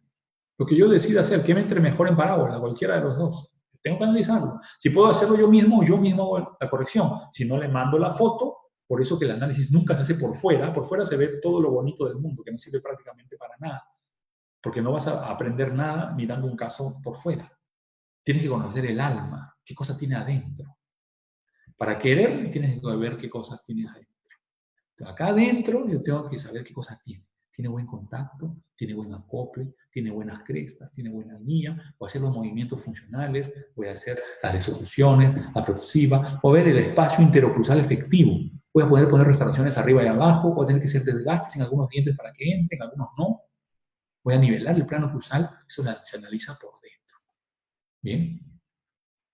Y es en este momento que yo sugiero hacer las guías o las llaves. Entonces las llaves se hacen cuando el encerado es parcial. Solamente en el sector anterior tú tomas las llaves del sector anterior que tú quieras tomar. Ponte que tú quieras hacer las carillas estas a mano alzada. Tomas una llave lingual, sí o no, de silicona pesada, para después ponerla en boca y hacer tus carillas a mano alzada. Ponte que tú quieras hacer carillas palatinas con técnica semidirecta. Tomas una llave de silicona transparente para que las puedas fotocurar a través con la técnica de la matriz personalizada. Entonces, así haces las carillas palatinas. Una de las grandes ventajas de la RT también es que el protocolo de encerado es el mismo protocolo de rehabilitación. Esa es una gran diferencia, no lo he puesto entre las ventajas, a diferencia de otras técnicas de rehabilitación similares a esta, porque hay muchas técnicas, pero el protocolo que mandas a encerar es un protocolo diferente del que tú vas a usar para rehabilitar. En este caso no. En este caso, si tú quisieras, podrías encerar tú mismo, si te gusta encerar. Hoy día cada vez a más gente le gusta encerar. En la misma forma que tú vas a encerar, en esa misma forma vas a realizar. Mira, qué bonito, porque tú vas a poder vivenciar el hecho antes de haberlo hecho. Ya lo vas a haber vivido una vez antes de hacerlo. Porque de la misma forma en la que tú vas a hacer esto, igualito vas a hacer la rehabilitación. Y esto no solamente porque va a ser con resina. Si fueran coronas, se hacen en el mismo orden. ¿Sí? Tú vas a encerar solo el sector anterior. Una vez que esté cerrado el sector anterior y resuelto el sector anterior, por ejemplo, acá ya puse las carillas palatinas y acá hice ya las carillas vestibulares, yo puedo mandar a encerar los sectores posteriores. Y mandado a encerar los sectores posteriores, yo puedo hacer las llaves de los sectores posteriores. En este caso estoy tomando llaves oclusales. Acá están los encerados por debajo, ¿no? Estoy haciendo las llaves oclusales para, por ejemplo, probar la dimensión vertical haciendo un mock-up oclusal. Esto es un mock-up, ¿eh? No son las restauraciones. Es un mock-up oclusal con bisacril que puede ser adherido y dejado ahí 1 o 2 semanas para que tú pruebes la dimensión vertical. Que el paciente coma bien, que no se muerda, que no se le despegue y sobre todo que hable bien. Y para eso puedes tomar llaves para hacer las restauraciones, para mandarle al técnico, para que se oriente el tamaño de las restauraciones. Ya está listo todo. Es el paso 6, hacer las llaves. Y el paso 7 es pasar a definitivos. Si fueran coronas, primero son los provisionales. Y con las mismas llaves tú vas a usar para hacer los tallados de los definitivos y los provisionales de los definitivos. Todo está hecho ya en el encerado. Por eso que en el RT el paso del encerado es crucial, ¿no? El paso fundamental es el del encerado. Paso 6, generar las llaves. Y paso 7, hacer el mock-up, provisionales y o las restauraciones, con todas las pruebas que tengan que haber. Entonces, se culmina la planificación y empieza el tratamiento. Lo que nos relaciona la planificación con el tratamiento es el encerado. Por eso son los conectores. Y ahora yo voy a hablar de los conectores. ¿Cuán importante puede ser el diseño y cuán importante puede ser el encerado en cualquier caso de rehabilitación? Sobre todo cuando las caras palatinas están destruidas. Mira, ¿cómo el técnico podría saber cuánto encerar palatino si no tiene una noción correcta de cómo se va a ver el diente por vestibular? Ese es el mismo caso que estamos viendo. Ya que estoy viendo, según el diseño, los incrementos de los dientes que yo tengo que tener. Y en estos casos vendría a ser un incremento que viene desde palatino. ¿Para qué me sirve el diseño digital? En este caso estamos usando la técnica del CCD, pero pueden usar muchas técnicas, ¿no? La de McLaren, Photoshop Smile Design, la de Cosman, el DCD, la PSD de Flavio Enríquez. Hay muchas técnicas, ¿no?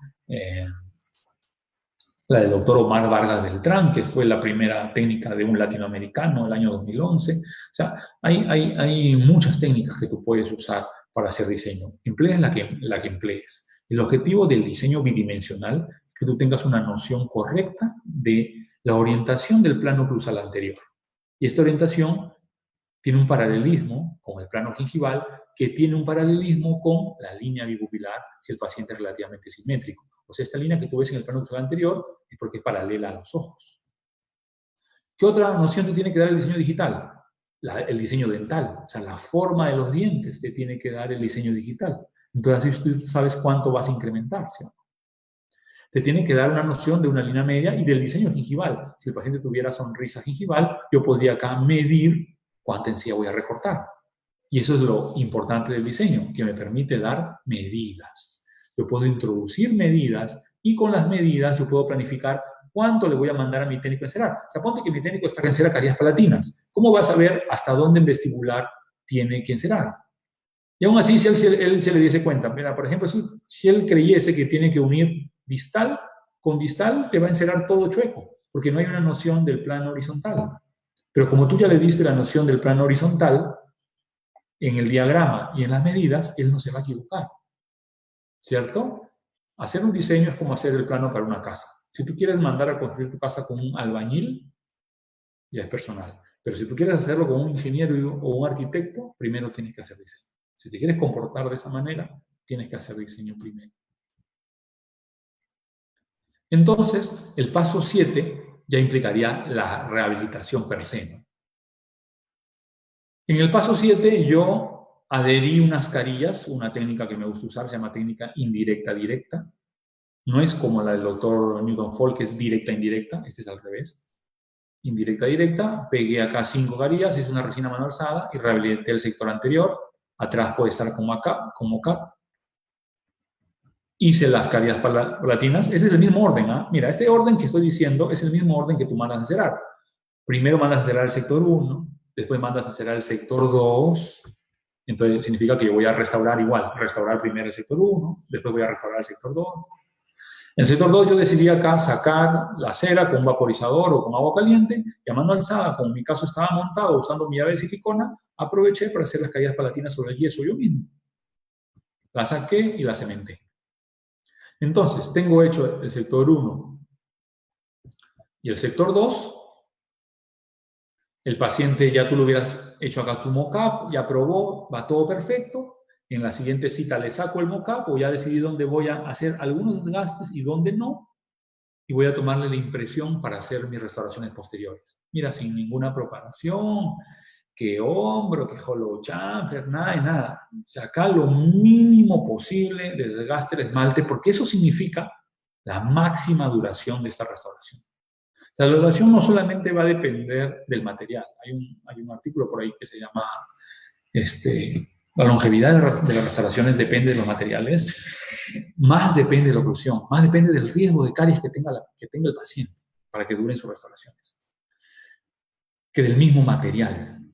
Ahora, en una adecuada manipulación, protocolo adhesivo, mejor duración. Si me voy a pegar sobre dentina, sobre un esmalte que ya no hay casi nada, entonces no me va a convenir hacer ese tipo de adhesión. Donde ya es imposible manejarlo, habrá que hacer un poco de preparación. Donde no, voy a evitar. Entonces yo voy a evitar hacer preparaciones porque ya tengo medido el espacio interoclusal, que es el mismo que tengo en mis modelos. Y esta situación clínica, le puedo tomar un molde. Yo puedo tomar 2 moldes, montarlos en un bisagra simple solamente para analizar y tener una noción en dónde voy a gastar, si quisiera hacer eso, ¿no?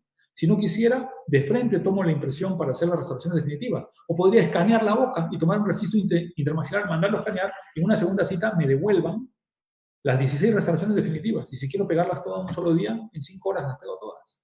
Y se acabó, rehabilitado toda la boca en 3 días. Se puede hacer, pero tienes que tener un orden. Entonces, estas restauraciones las hice yo. Las superiores las hice yo a mano alzada, con mis llaves que había tomado, y estas las hizo mi técnica. Ya no me iba a hacer todas, pero más o menos, diente por diente, me demora hacer entre 15 y 20 minutos cada restauración.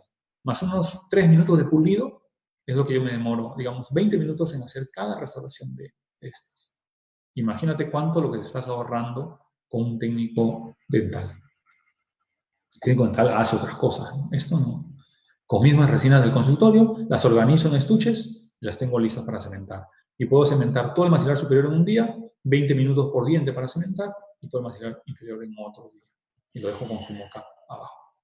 Entonces pasamos de esta condición clínica a esta condición clínica, donde están cementados, inclusive hemos cerrado diastemas, porque tenía un diastema acá en molar, muy complejo este diastema, acá se impactaba una cúspide, acá está cerrado el diastema. Acá otro diastema, está cerrado el diastema con la caries palatina y dándole más volumen a mesial. Y acá están todas restauradas.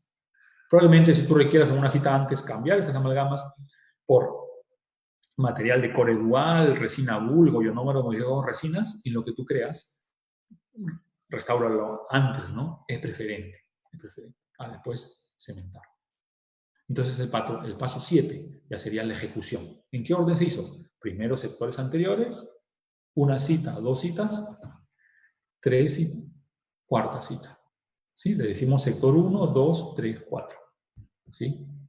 ¿Por qué usamos el sector 3 como superior? Porque el RT usa la línea oclusomaxilar y la línea oclusomaxilar está pintada sobre el maxilar superior. Es mucho más fácil de orientarte porque además la línea de la sonrisa es mucho más visible en el maxilar superior. Entonces, rehabilitar primero los de arriba, desde el punto de vista funcional y estético, es mucho más fácil que los de abajo.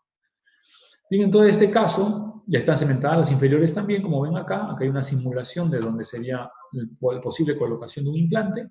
Es un caso 90% sin tallados, totalmente aditivo prácticamente, donde tú mismo puedes hacer todas las restauraciones con un 100% sobre todo de respeto biológico, funcionalidad y estética. Pero sobre todo lo que pretende ese tipo de rehabilitaciones es la funcionalidad.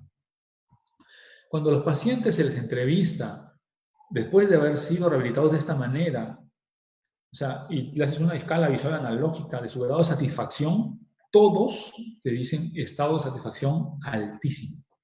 Cuando les pides una explicación de por qué se sienten tan satisfechos, la primera cosa que te dicen es porque no me tallaste los dientes. Porque no me talló, doctor. Ni para hacer las carillas de abajo, no talló. Eso es lo maravilloso. Obviamente, más es mi sorpresa de esta escala visual analógica cuando atiendo dentistas, ¿no? Porque muchos de estos pacientes que presento, porque mis pacientes normales no me dejan tomar muchas fotos, muchos pacientes que presento son dentistas. Y esa es la principal cosa que me dicen, doctor, sobre todo porque no talló. Entonces, el respeto biológico es verdadero. O sea, esto es verdadero. Es una rehabilitación adhesiva verdadera, que respeta. No que se pone a gastar cúspides porque salga bonita la foto cruzal. O sea, no tiene ningún sentido hacerle a alguien lo que no quiere que te hagan a ti. sobre todo funcional. Entonces pasamos de esta condición a esta condición. Por más que se alargaron los dientes, y hay un 60% overbite, que es lo máximo admisible en un paciente clase 2, con guías. No, acá no sale la foto, es 2017, 2018. Este caso está bien, la paciente me envía una panorámica, fines de 2019, tiene 2 años, está perfectamente, no ha gastado ni destruido nada, y si ha gastado algo, es algo muy fisiológico lo que se va a gastar, como se gastaría un diente, como se espera que se gastaría un diente. No vamos a ver la cementación. Entonces pasamos de esto. Quiero que mires esto, Foster. Mira el CNI del canino inferior y el CNI del canino superior. Míralo ahora acá. A la distancia. Es un incremento, creo que no fueron 3 milímetros, sino que fueron 4. Incrementé la dimensión vertical sin ningún problema. Fueron 26 restauraciones semidirectas y semi-indirectas de resina compuesta en 4 citas de 3 horas. Podrían haber sido, pero me demoré 4 porque le he tomado fotos, ¿no? Regularmente yo no tomo tantas fotos. Después de 12 meses, el control que tengo, debería tener ya un control de 2 años, tengo un control de 1 año, pero el paciente no ha podido venir porque no es de línea.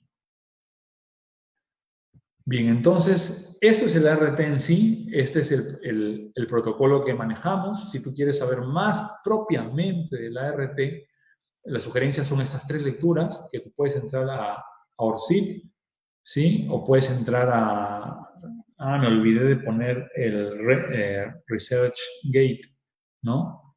ResearchGate también tiene mis artículos, tú puedes buscarlo por mi nombre y puedes bajar todos los artículos. Este es el último artículo publicado, está en castellano por si acaso, es este mismo caso resuelto todito, paso a paso, ¿no? Sino que aquí yo he tratado de detenerme en cosas que un caso redactado no se suelen hacer, ¿no? Entonces, Foster, esto fue la introducción de la ART. Yo ahorita ya creo que hemos avanzado exactamente 1 hora, que fue lo que te dije. Tienen la libertad de poder hacer algunas preguntas, podemos tomarnos unos 20 minutos en preguntas y estoy abierto a lo que ustedes quieran preguntar. Tú puedes Bueno, transmitir. gracias. ¿Sí? Bueno, maestro, gracias. Gracias por el tema. Es un tema muy, muy lindo. Personalmente, yo creo que ya no es un dogma porque la oclusión siempre ha sido confusión, ¿no es cierto? Y cuando nos explican de una manera tan esquemática, tan sencilla, me parece que muchos dentistas ya deberíamos tomar esta opción de no hacernos mucho problema con el tema de oclusión, ¿no? Pero más es un camino. Hay muchas técnicas, muchas opciones, pero la que tú tienes es un camino que es súper simplificado, como tú dices, es un camino que me parece que es más accesible, más democrático al dentista, ¿no? Yo te quisiera hacer una pregunta, ya varios han preguntado. La primera pregunta es, ¿cuándo aumentamos dimensión vertical y cuándo reducimos dimensión vertical? Porque no solo es aumentar, también hay casos donde se reduce, ¿no es cierto? Claro. ¿Cuándo aumentamos? Es cuando es un paciente del grupo 3. Yo acá cuando pongo ahí está, aquí puedo ver acá hay diapositivas. ¿Cuándo aumentamos? Cuando es un paciente del grupo 3, primero es un diagnóstico, ¿no? Tu diagnóstico de aumentar va en función a que ese paciente haya perdido, reducido o disminuido su dimensión vertical. Entonces tú tendrías que hacer lo mismo que has hecho siempre, un análisis facial de la dimensión vertical y un análisis intraoral de la dimensión vertical. Entonces, si es un análisis facial, yo decía, ¿no?, que la proporción que mayormente uso es la proporción de Willis, en donde tú ves que si no cumple el 1 a 1, ha disminuido su dimensión vertical y por ende tienes que aumentarla. Y intraoralmente, características como la mordida profunda, ausencia de dientes posteriores, colapso de mordida posterior, apertura de diastemas, vestibularización de los dientes, o sea, todo eso son características de una disminución de la dimensión vertical. O sea, por eso yo mencionaba el hecho de que hoy por hoy, quien quiera rehabilitar, tiene que tener en claro algunos conceptos de la rehabilitación, ¿no? Uno de esos grandes conceptos de la rehabilitación es el manejo de la dimensión vertical. O sea, tiene que tener en claro, sin pensar que es algo confuso o difícil, la dimensión vertical, pero tiene que tenerlo en claro. Y para eso tienes que saber distinguir características clínicas, ¿no? Te permitan conocer el caso. Por eso yo ponía la foto de la observación. La observación para mí es el conocimiento del caso. No solamente hay que mirar, hay que observar, ¿no? Entonces, para que tú hagas un diagnóstico, ¿no? La palabra diagnóstico significa a través del conocimiento, diagnosis, a través del conocimiento. Tú no puedes diagnosticar si no has hecho una observación o no tienes un conocimiento de tu caso. Eso es diagnóstico. ¿Cómo voy a conocer mi caso? Características extraorales, características intraorales que me van a decir si la dimensión vertical está disminuida, reducida, faltante, ha perdido la palabra que se quiere usar. Eso sería en el caso del que voy a aumentar. ¿Qué caso es este de acuerdo al abordaje estereogrutal? Es un caso del grupo 3. También se le llamaría A3P3, ¿cierto? ¿Y en qué caso voy a reducir? A ver, ¿en qué caso voy a reducir una dimensión vertical? No existe una rehabilitación oral profiláctica. O sea, el paciente tiene que tener características de deterioro dental para que yo pueda considerar que tiene una patología oral que me indica que yo tengo que rehabilitarlo. Si no, no le hago una rehabilitación, porque no existe una rehabilitación profiláctica, ¿no? Hay gente que no tiene estos patrones oclusales con los que rehabilitamos. Rehabilitamos con patrones oclusales consensuados, porque se acepta por la literatura y el conocimiento global, universal, que es mejor que los dientes contacten, tengan contactos ABC, que tenga acople en el sector anterior, que tenga guía canina. Pero sin embargo, eso en la naturaleza no ocurre, ni siquiera en la gran mayoría de las poblaciones. Esos datos de la oclusión que nosotros usamos, que se desarrollaron en los años 60 y después de los años 60, del siglo pasado, fueron hechos para prótesis totales. Porque en prótesis totales uno buscaba la mejor oclusión posible, en el mejor consenso posible, porque era una persona que no tenía una noción de estabilidad en su boca. Hay gente que normalmente puede tener contactando 2 molares a un lado, 2 molares al otro, y los demás dientes no contactan. Y no le duele la cabeza, y no le duele la espalda, y no le duele la columna, y no tienen problemas, y no tiene desgastes, y no tiene nada. Y alguna vez la habrás visto. Miles de pacientes con maloclusión, a lo que nosotros le decimos maloclusión clínica. ¿Les molesta algo? No tienen ni enfermedad periodontal. No tienen mayores desgastes, dolor de cabeza, dolor de ATM, dolor de espalda, no tienen nada.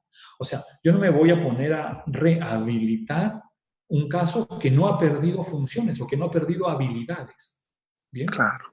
Entonces, claro, sí. yo puedo tener la impresión de tener una mordida abierta.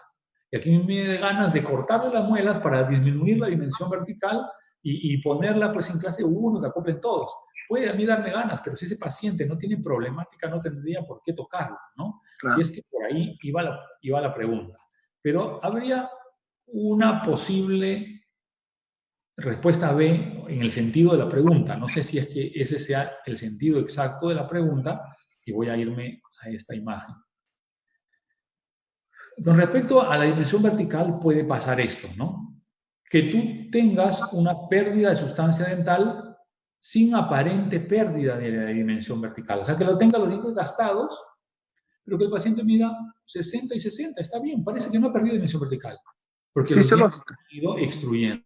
Eso es lo que nos pasa lentamente, fisiológicamente, y no representaría patología. Desgastes mínimos. A los 50 años debes haber gastado alrededor de un poquito más de 1 milímetro de esmalte en cualquier diente. Eso sería lo normal. ¿Sí? Ahora, podría haber la pérdida de sustancia dental sin pérdida de dimensión vertical, pero con inestabilidad oclusal. Es decir, que ahí ya no. Ahí tú ya tienes pérdida de dientes, aparentemente no ha perdido la dimensión vertical, pero el paciente cuando frota le duele por acá, abre y no puede abrir la boca, que le duele la ATM, dolores de sien, columna, se manda a hacer tomografías, 1000 cosas. Tiene una inestabilidad oclusal que no contribuye a que su ATM estén ortopédicamente estables. Por ejemplo, si en ese caso yo quisiera mantener la dimensión vertical, a ese diente que ya tiene los dientes gastados, le tendría que gastar más para poner coronas o para poner overlays o tabletop. Eso es lo que haría una rehabilitación oral tradicional o una rehabilitación oral adhesiva. Intentaría mantener la dimensión vertical, pero hay otra opción. La otra opción es que tú puedas aparentemente meterte con esa dimensión vertical en lo que mal se ha llamado, y es un tabú de la odontología, la invasión de la dimensión vertical. Esa invasión se sabe que hoy día no es una real invasión, que tú puedes trabajar hasta 5 milímetros más de la verdadera dimensión vertical del tercio inferior sin considerar que es una invasión y que el ATM, los músculos y la estética y la funcionalidad se va a acostumbrar. O sea, que yo pensara hoy por hoy que tengo que disminuir la dimensión vertical desde el punto de vista rehabilitador, sería muy extraño que yo lo haga. Yo no lo haría. Si yo tendría una opción a esto, que siempre es mejor esta opción, sería la ortodoncia. Un par de Claro, implantes, inclusión alveolo-dentaria, entonces la cara se te va a reducir y arreglaste la dimensión vertical sin hacer mayor trauma, ¿no? O sea, uno de los fundamentos de la RT, que la RT realmente proviene de la filosofía del CCD, ¿no? Uno de los fundamentos del CCD y la RT es que somos mínimamente invasivos. Que a mí no me gustaría que me haga un tratamiento de claro. desgaste que pueda hacer de otra manera. Entonces yo preferiría un par de mini implantes, si tú no haces ortodoncia, deberías un ortodoncista, vamos a parcial, un par de mini implantes, intrusión, y después rehabilita sin gastar. Esa sería mi respuesta. No sé si exactamente esto de cuándo disminuye la dimensión vertical lo responde, pero estoy respondiendo dentro de un marco filosófico de pensamiento. Puede ser que se piense diferente. Claro, yo creo que más la pregunta se ha ido dirigida, yo lo veo, ¿no? A la parte protésica, tal vez un paciente con una prótesis muy alta, que el paciente no se puede acostumbrar, o tal vez una, no sé, una desarmonía esqueletal muy pronunciada en un paciente clase 3, no sé, pero yo creo que con la explicación que tú nos has dado queda más claro, ¿no? Porque la filosofía de la RT es más aditiva que sustractiva, entonces... Esencialmente, sí. No Lo has tendríamos dicho. problema.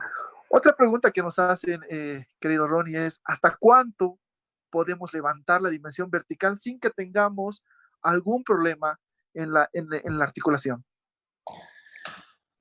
A ver, ¿qué cosa dice la literatura? Entonces voy a buscar acá el artículo, ¿qué cosa dice la literatura respecto a eso? O sea, no, yo no tengo la verdad absoluta, yo me baso en la literatura igual que ustedes. Me he recolectado literatura. Pero mira, estos tres artículos, y si se ve bien, sería que capturen la pantalla, son los que podrían explicar eso, justamente eso que está preguntando, ¿no?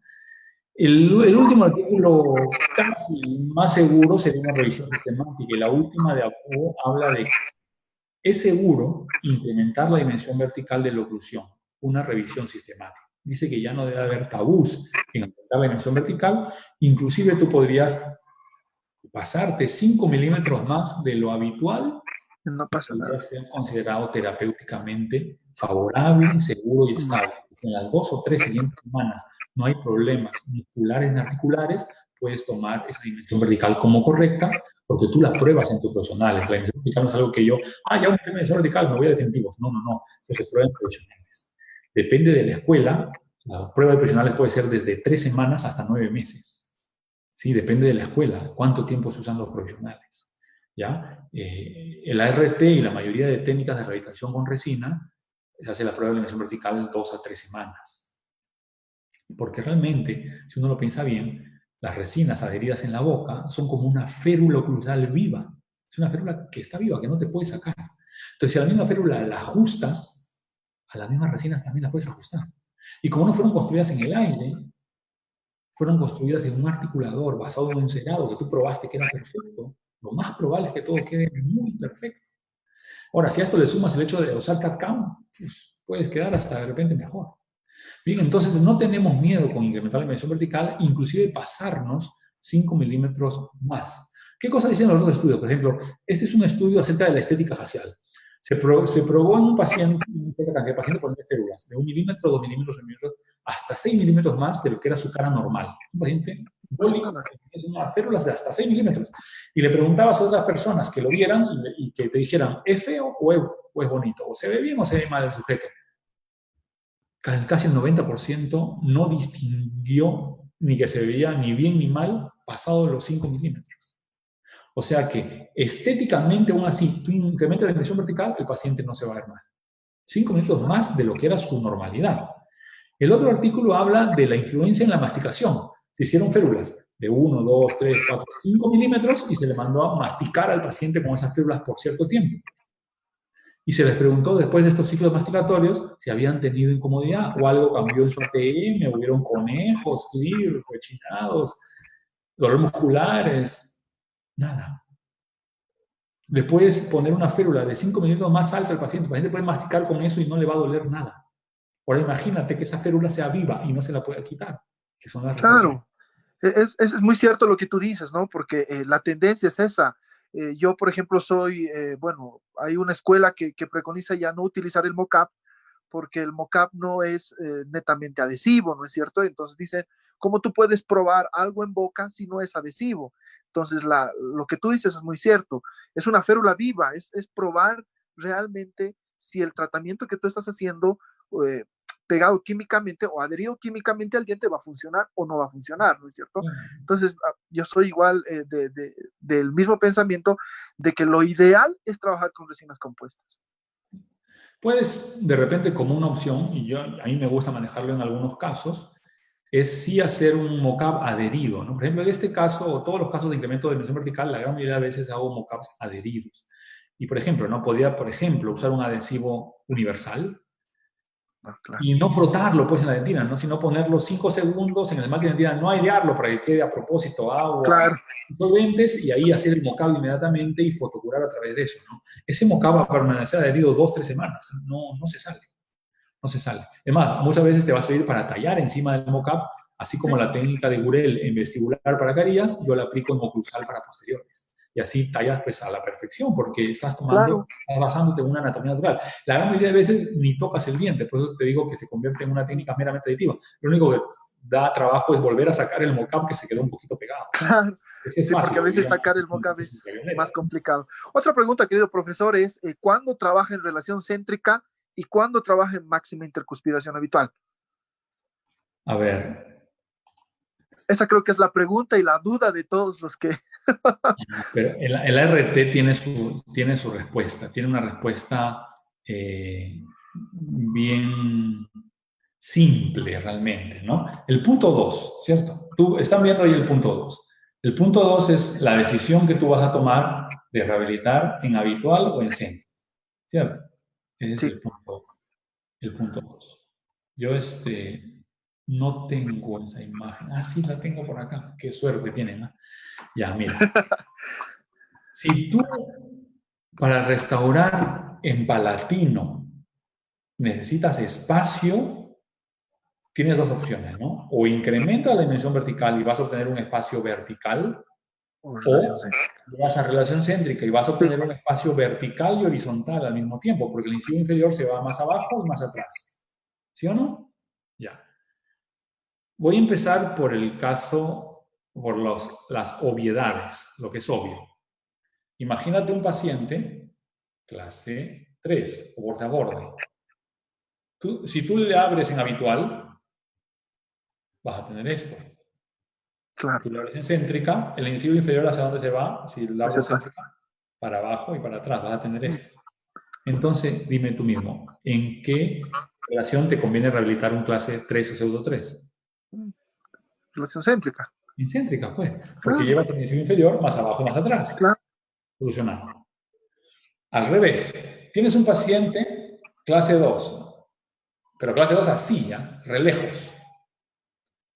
Se muerde las arrugas palatinas porque ha perdido sus muelas. Pero cuando tú le abres la oclusión, se queda ahí. Ahora imagínatelo, si tú te lo llevas a céntrica. Uf, más para atrás. Entonces, un clase 2, 1 de angle, ¿en qué comúnmente sería más racional rehabilitar? ¿En céntrica o en habitual? En habitual. En habitual, es lógico. Si le llevas a céntrica, la mandíbula se la vas a clavar en la oreja, o sea, no tendría ningún sentido. El clase 1 es el que te da a pensar en céntrica o en habitual. El clase 1 tú tienes que decidir. Si no tienes espacio en anteriores y tú necesitas más espacio, yo voy a escoger una céntrica. Si yo necesito poquito espacio, voy a escoger una habitual. Y el clase 2-2, que es así, también, ¿no? Si no tienes espacio, yo voy a escoger una céntrica. Si tienes tu espacio, a pesar de ser clase 2-2, voy a escoger una nada más. ¿Sí? Entonces, esto está explicado acá. Yo lo puedo explicar con algún esquema, ¿no? Pero, bueno, lo voy a mostrar. Voy a mostrarles un esquema por acá. Sí, ya para que lo tengan registrado, ¿no? Lamentablemente sí, esto no lo he publicado antes, ¿no? Yo tengo que publicar un artículo y decir, bueno, yo lo expliqué. Está acá, ¿no? Ya se lo estoy explicando. Yo lo suelo explicar esto en mis cursos siempre, ¿no? Es un esquema gráfico, ¿no? Paciente del grupo 1, paciente del grupo 2 y paciente del grupo 3. Ponte que tú tengas un paciente del grupo 3, que vas a incrementar la dimensión vertical, ¿cierto? ¿Cuándo lo vas a rehabilitar en habitual? Cuando el paciente del grupo 3, que vas a incrementar la dimensión vertical, tiene una distoclusión, o sea, es un clase 2-1 de Angle o es una normoclusión. Ahí tú lo vas a rehabilitar en habitual. Cuando un paciente del grupo 3, que le vas a incrementar la dimensión vertical, lo vas a rehabilitar en céntrico. Cuando tiene una mesoclusión, o sea, un pseudo 3 o clase 3, cuando tiene una normoclusión con las caras palatinas destruidas. Porque si no tienen las caras palatinas destruidas, no necesitas mucho espacio. Pero Claro. si tienes destruidas, sí necesitas espacio. Así que lo rehabilitas en céntrico. Y ahora tiene asteriscos. ¿Por qué? Porque esta distoclusión, que a veces se le puede decir al clase 2-1, y acá yo tomo como si fuera el clase 2-2. El clase 2-2 también se rehabilita comúnmente en céntrico. ¿Sí? Ese es esquemático. Para empezar en esto, primero tenías que haber aprendido qué es el grupo 1, grupo 2, grupo 3. Te lo expliqué. Grupo 3 es cuando le incrementas la dimensión vertical. Grupo 2 es cuando no le vas a incrementar la dimensión vertical, pero también hay la opción de rehabilitarlo en céntrica. Y grupo 1 es cuando no le vas a incrementar la dimensión vertical, no vas a tratar el plano oclusal, solamente le vas a hacer estética en interior, pero anterior lo tiene un poquito gastado. Entonces también tienes que rehabilitarlo en céntrica. O sea, no solamente los pacientes más complejos se rehabilitan en céntrica, hasta los pacientes para carillas puede ser que necesiten Sí, es verdad. Bueno, profesor, ¿le puedo hacer una pregunta más? No sé cómo andamos con el tiempo porque usted tiene una conferencia. Sí, en un rato, sí. Tenemos otra pregunta, doctor. Bueno, hay un montón de preguntas, ¿no? Hay una pregunta que nos dice si por favor podría explicar el plano que usted traza de bipupilar encima de los cenit de los dientes. A ver, ese plano se llama la línea oclusomaxilar. Yo aquí sí no tengo mucha información de eso, porque estoy en otra computadora, pero bueno, lo tendré que explicar acá.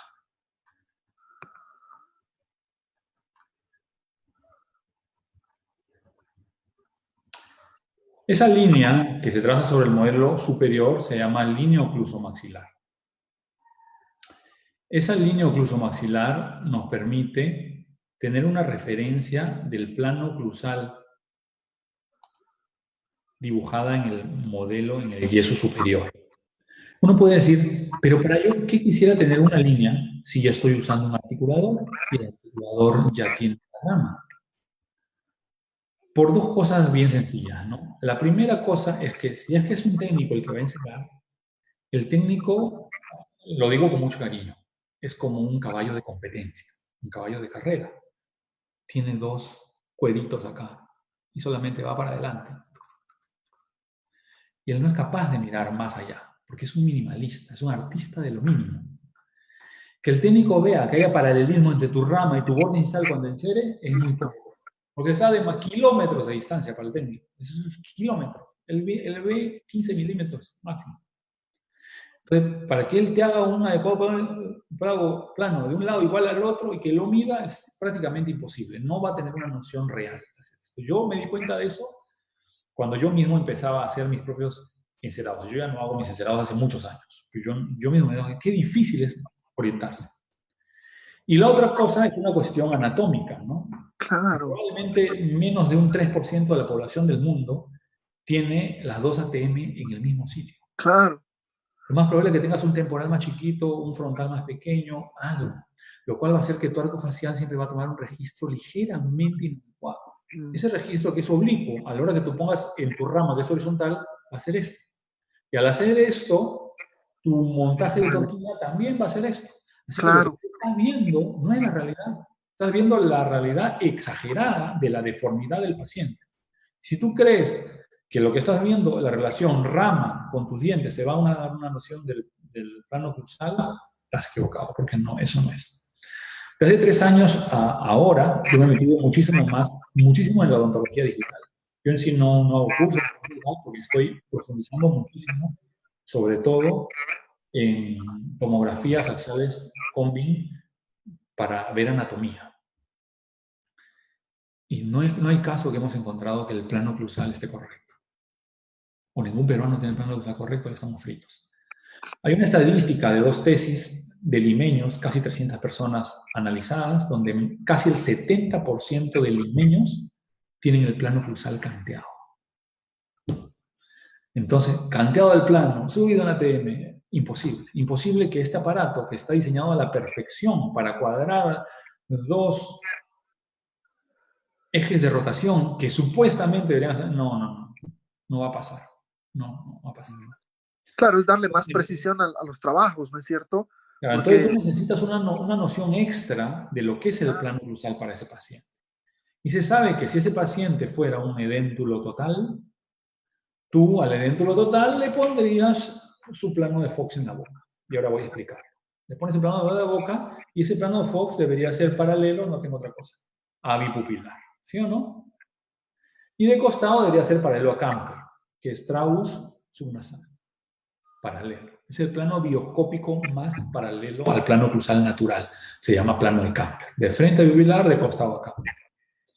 Puedes escoger uno de los dos Camper. Si tú lo ves bastante simétrico, escoge los dos. Si tú lo ves ligeramente o muy asimétrico, solo escoge un plano de Camper. Con tal de que bipupilar y un plano ya esté bien, ya te da una noción de horizontalidad bastante buena. Entonces, tú en vez de estar tomándole eso a un rodete y placa base de un edéntulo, le vas a tomar una impronta a un dentado. Es una impronta. Vas a hacer un rollo de cera, lo vas a calentar y lo vas a pegar sobre el modelo superior. Después, en una taza de goma con agua caliente, vas a ablandar y lo vas a meter en la boca. Y así calientito, vas a tomar la impronta, que es la huella. Vas a enfriar, vas a sacar y vas a tener esta huella que se ve en la pantalla. ¿Se ve en la pantalla, cierto? sí, se ve. Vas a tener esta huella. Luego, esta huella sobre el modelo superior, lógicamente que no está encerado, ¿no? El modelo superior no encerado, el modelo superior normal, que ya le quitaste las burbujas positivas, todo, cualquier defecto le quitaste, le pones esta huella sobre el modelo superior. Y después con un compás, yo voy a intentar de hacer un ejemplo, con un compás o un caliper digital, tú te vas a apoyar en la base del plano de Fox. Claro. Por otro lado, vas a escoger un punto en el diente que tenga el cenit más alto, en este caso el canino puede ser. Y a partir de ahí, apoyado uno en la base y otro hacia arriba, vas a ir rayando el modelo. Y el modelo se va a ir pintando y te va a dar esta imagen. ¿Qué representa esta imagen en el modelo? De frente, si tú ves de frente, la raya que representa, bipupilar. Bipupilar. Y la raya de costado que representa, Camper. Camper. ¿Y qué Claro. dice el plano de Camper respecto al plano oclusal? Representa una creciente. Si tú pegas bracket, o alguien pega bracket, es fácil de darse cuenta. Pegas el central a 5, lateral a 4,5, canino a 5, primer premolar 4,5, segundo premolar 4, primera molar 3,5, segunda molar 3. ¿Qué estás haciendo? Vas a poner un arco recto que va a quedar recto, pero los dientes van a quedar rectos. No, el diente va a quedar en orden ascendente porque se va formando la curva aquí, porque esto ha sido reduciendo medio milímetro hacia arriba. ¿Sí? La misma utilidad tiene la línea oclusomaxilar. Si tú vas a encerrar un canino, que de la línea del canino te va a dar 11, de la línea del canino del otro lado también te tiene que dar 11. Claro. Si tú vas a encerrar el primer molar de la línea al primer molar 11, también te va a tener que dar 11. Pero el segundo molar te tiene que dar 10,5, de la línea al segundo molar. De la línea a la primera molar, la cúspide mesiovestibular, debe dar 10. Y a la cúspide distovestibular debe dar 9,5. Y la segunda molar en la mesiovestibular debe dar 9. Y en la distovestibular debe dar 8,5, porque da en orden ascendente. Entonces, tu encerado, tu técnico ya tiene una noción. De manera que cuando tú haces un mocable y te lo pones al paciente, tú vas a ver cómo le queda su plano oclusal perfecto. Porque lo que tú hiciste es basarte en una copia de lo que tu naturaleza sería si estuviera perfecto. Porque acá tú no vas a copiar perfecto. Acá tú vas a copiar pues el plano oclusal todo desnivelado, el diente extruido, todo. Tú vas a tener acá, por ejemplo, el diente extruido, salido, todo. Tú vas a ver qué diente cortar. Por ejemplo, que la molar del otro lado sí la tienes bien. De la línea de la molar mide 10 y acá de la línea de la molar mide 12. Significa que tienes que cortarle 2 milímetros a este diente. O le vas a alargar 2 milímetros al otro. Porque lo que tú veas a un lado, tú tienes que verlo al otro. Para cuando la gente se ría, tú veas la simetría perfecta en ambos lados. Como ocurre en una total. Imagínate la enfilada total. Si una vez enfilaste una total, enfilaste central y canino a la misma altura, lateral un poquito más chiquito, premolar a la misma altura, cúspide palatina, segundo premolar medio milímetro más arriba, ¿te acuerdas? Sí, sí. Primera molar 1 milímetro más arriba, la cúspide distal 1,5 milímetros, pero la mesopalatina sí rozando la platina. Y te das cuenta que iba formando la curva de Spin. Es lo mismo, porque el maxilar superior es la homologación de la curva de Spin inferior. Entonces, es un patrón que se usa en rehabilitación. No significa que toda la gente tenga ese patrón, sino porque escogemos, como dije al principio, escogemos patrones rehabilitadores porque por consenso y el estudio nos indican que así es más fácil rehabilitar para cualquier dentista. No significa que todos los pacientes normales y que tengan bien su boca tienen una curva de Spin perfecta. No, pero a la hora de rehabilitarla intentamos colocar la menor cantidad de futuras interferencias en su rehabilitación. Por eso yo me preocupo mucho que el plano oclusal quede bien, que los contactos sea bien, analizar el articulador por dentro, que haya stops en los caninos, que haya contactos ABC. Todo eso uno tiene que chequear. Excelente. La última pregunta, profesor. Dice si por favor podría explicar la regla de 3 para montar en articulador. La regla de 3. A ver, yo voy a irme por acá a otra diapositiva. Claro, esto está basado en un artículo científico, ¿no? Esto no es Claro, el mi 321. posición. Como dije, todo lo que hacemos se basa en ciencia, en investigaciones, Y eso es no importante, ¿no? Porque es todo su tiene que opinión tener evidencia personal. científica y eso es lo que tú demuestras, porque tiene soporte científico. Voy a tratar de buscar una imagen que nos pueda ayudar. Veamos. Aquí está. Miren, este artículo se explica, y ya en otros futuros además también se explica, pues este es uno de los primeros que se explica que hay una relación matemática, ¿no? Casi algebraica respecto a la distribución de los milímetros en el PIN, en el sector anterior y a nivel de la segunda molar. Y es casi una regla de 3 simple, o es casi la regla del 3-2-1, que si tú abres 3 rayitas en el PIN, se va a abrir 2 milímetros en anteriores y se va a abrir 1 milímetro a nivel de segunda molar.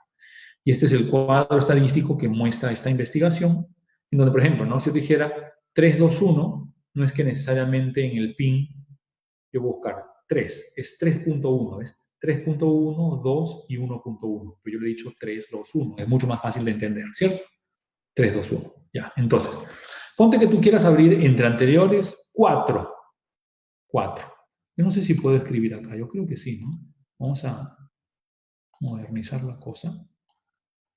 4. Acá sabemos que la regla normal es 3-2-1.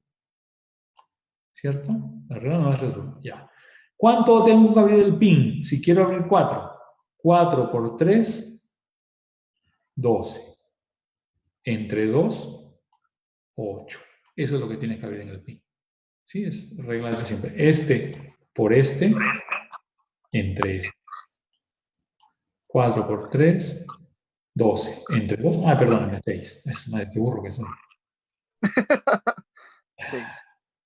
Es que es escribir y pensar, ahí está. 4 por 3, 12. Entre 2, 6. Perdónenme, ¿eh? Entre escribir, ir pintando y hablando, se lengua la traba. Pues no pinta. Ya, entonces así es como se explica. No sé si eso era lo que estaba preguntando Foster. Sí, sí, sí, eso es lo que nos ha preguntado. Sí. Que por favor expliques, ¿no? Porque con esto de la regla de 3 es súper simplificado, ¿no es cierto? Y Sí. de la manera que lo has explicado es... Sí. Pero mira, entonces, ¿qué significaría de acuerdo a los estudios que yo hablaba antes? ¿Te acuerdas que había el estudio que había comprobado en la revisión sistemática que si tú abrías 5 milímetros en el PIN, realmente no habría ningún problema? Entonces, básicamente es alrededor de 5 o 6 milímetros lo que tú siempre puedes abrir. Y vas a obtener casi entre 3 y 4 milímetros, lo que tú Sí. máximo puedes abrir sin tener prácticamente ningún problema. Ningún problema. Ahora, tú más encima puedes pasarte 5 más, ¿no? ¿Ya? Entonces, porque eso se probó con las células y con la estética, ¿te acuerdas? Tú podías pasarte 5 minutos más y aún así no había problema, pero tienes que probarlo.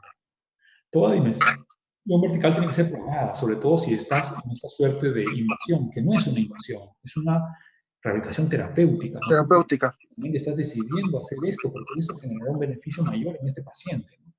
Entonces, yo diría que hasta estaría de más hacer algún intento, pues, matemático de esto, ¿no? Lo que tú tienes que hacer es, sin miedo, empezar a abrir tu PIN y que llegue a 5 máximo, y tú vayas decidiendo cómo vaya quedando tu override acá. Y en base a eso, empieza tu encerado. El encerado también tiene ciertos principios que no he conversado, pero yo he querido dar una introducción, que fue lo que te decía, ¿no? La introducción en sí de la RT puede durar medio día, 5 horas, demoraría un curso, hacer una introducción completa de la RT. Pero yo creo que ha sido bastante panorámico, Foster, lo que compartió contigo. No, estamos muy agradecidos contigo, la verdad. También es como todos los artículos dicen, ¿no? Como tú dices, el aumento de dimensión vertical terapéutica es importante porque también no nos olvidamos que la articulación es una de las articulaciones que se adapta más rápido, ¿no es cierto?, a todos los cambios que se pueden realizar, claro, siempre teniendo en cuenta varios parámetros. Sí, sí. Querido Ronnie, estoy muy agradecido contigo. Bueno, estamos agradecidos contigo por habernos mostrado esta tu filosofía de trabajo, que como tú dices, es muy democrática y simplifica lo que es un chorizo de la oclusión, porque como te digo, la oclusión es confusión. Siempre que hablamos de relación céntrica, creo que no hay en la odontología tantos artículos escritos como de relación céntrica, porque nunca se han puesto de acuerdo, porque, bueno, hay muchas escuelas, muchos conceptos, entonces, de la manera que tú nos has explicado, me parece que es un camino que muchos colegas pueden seguir. Porque como tú dices, se ha democratizado, es más sencillo, teniendo un esquema que tú realizaste como para pregrado, un esquema, se puede dar solución a muchos tratamientos que tal vez el dentista normal, el dentista general, piensa que es imposible de realizar, ¿no? Completo, sí, es verdad. Estoy muy agradecido contigo, Ronnie.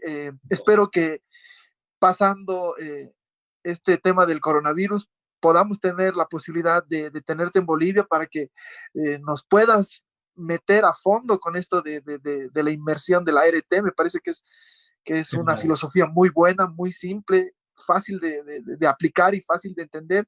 Entonces, Dios quiera que podamos estar juntos ya en Bolivia. Como te digo, yo te admiro mucho porque has sido mi primer profesor con el que me ha motivado a seguir este camino de la restauradora y para mí es un gusto. Siempre que yo posteo algo, tú me mandas, me motivas, me alientas y personalmente te quedo muy agradecido. Quiero agradecer también al Colegio de Odontólogos que nos da la posibilidad de poder invitar a personas como vos que nos abren el panorama, que nos abren la cabeza, porque, como te digo, el dentista tiene mucho miedo, ve un articulador o compra un articulador y el articulador está ahí en el consultorio, le tiene miedo a abrir, tiene miedo a usar, y de la manera, como te vuelvo a decir, de tu filosofía es una manera muy linda, muy didáctica y muy sencilla. Agradecido otra vez, Ronnie, contigo, no sé, ¿quieres despedirte tú también? No, a ustedes, Foster, gracias. Bueno, ya prácticamente lo has dicho todo. Gracias al Colegio de Oruro por la invitación. Tengo muy buenos recuerdos de la ciudad y del Alto especialmente. Y extraño comer menudito, así que ya tengo que regresar. Que pase todo esto. Quiero que se cuiden mucho, que cuiden a sus familias, que cuiden a sus familiares, que eleven lo mejor posible su sistema inmune. Y no hay nada mejor que la buena dieta, tantos buenos productos que tienen nuestros países para elevar nuestro sistema inmune. Yo no entiendo cómo ningún gobierno se ha encargado a hacer propuestas nutricionales, porque este es un virus, este virus no es mortal, no es que si te da te mata. Le da a algunos y a algunos le da muy mal, pero si la persona se encuentra en buen estado de salud, con buen sistema inmune, con buen estado de ánimo, uno lo va a vencer como a cualquier virus. Así que quiero que estemos bien, quiero que se cuiden a sus familias, a sus familiares, ustedes, mejoren su sistema inmune como ustedes consideren, como ustedes puedan, compartan eso, ayuden a los que no lo puedan hacer. Y ha sido un gusto para mí, a toda la audiencia latinoamericana que me ha podido escuchar. Lo he hecho esto con mucho cariño y por la gran amistad que te tengo, Foster. Te mando un grande abrazo. Muchas gracias, querido profesor. Espero que nos volvamos a ver pronto y también cuídese mucho. y nos vamos a ver pronto. Cuídate. Un abrazo, profesor. Bien, nos vemos.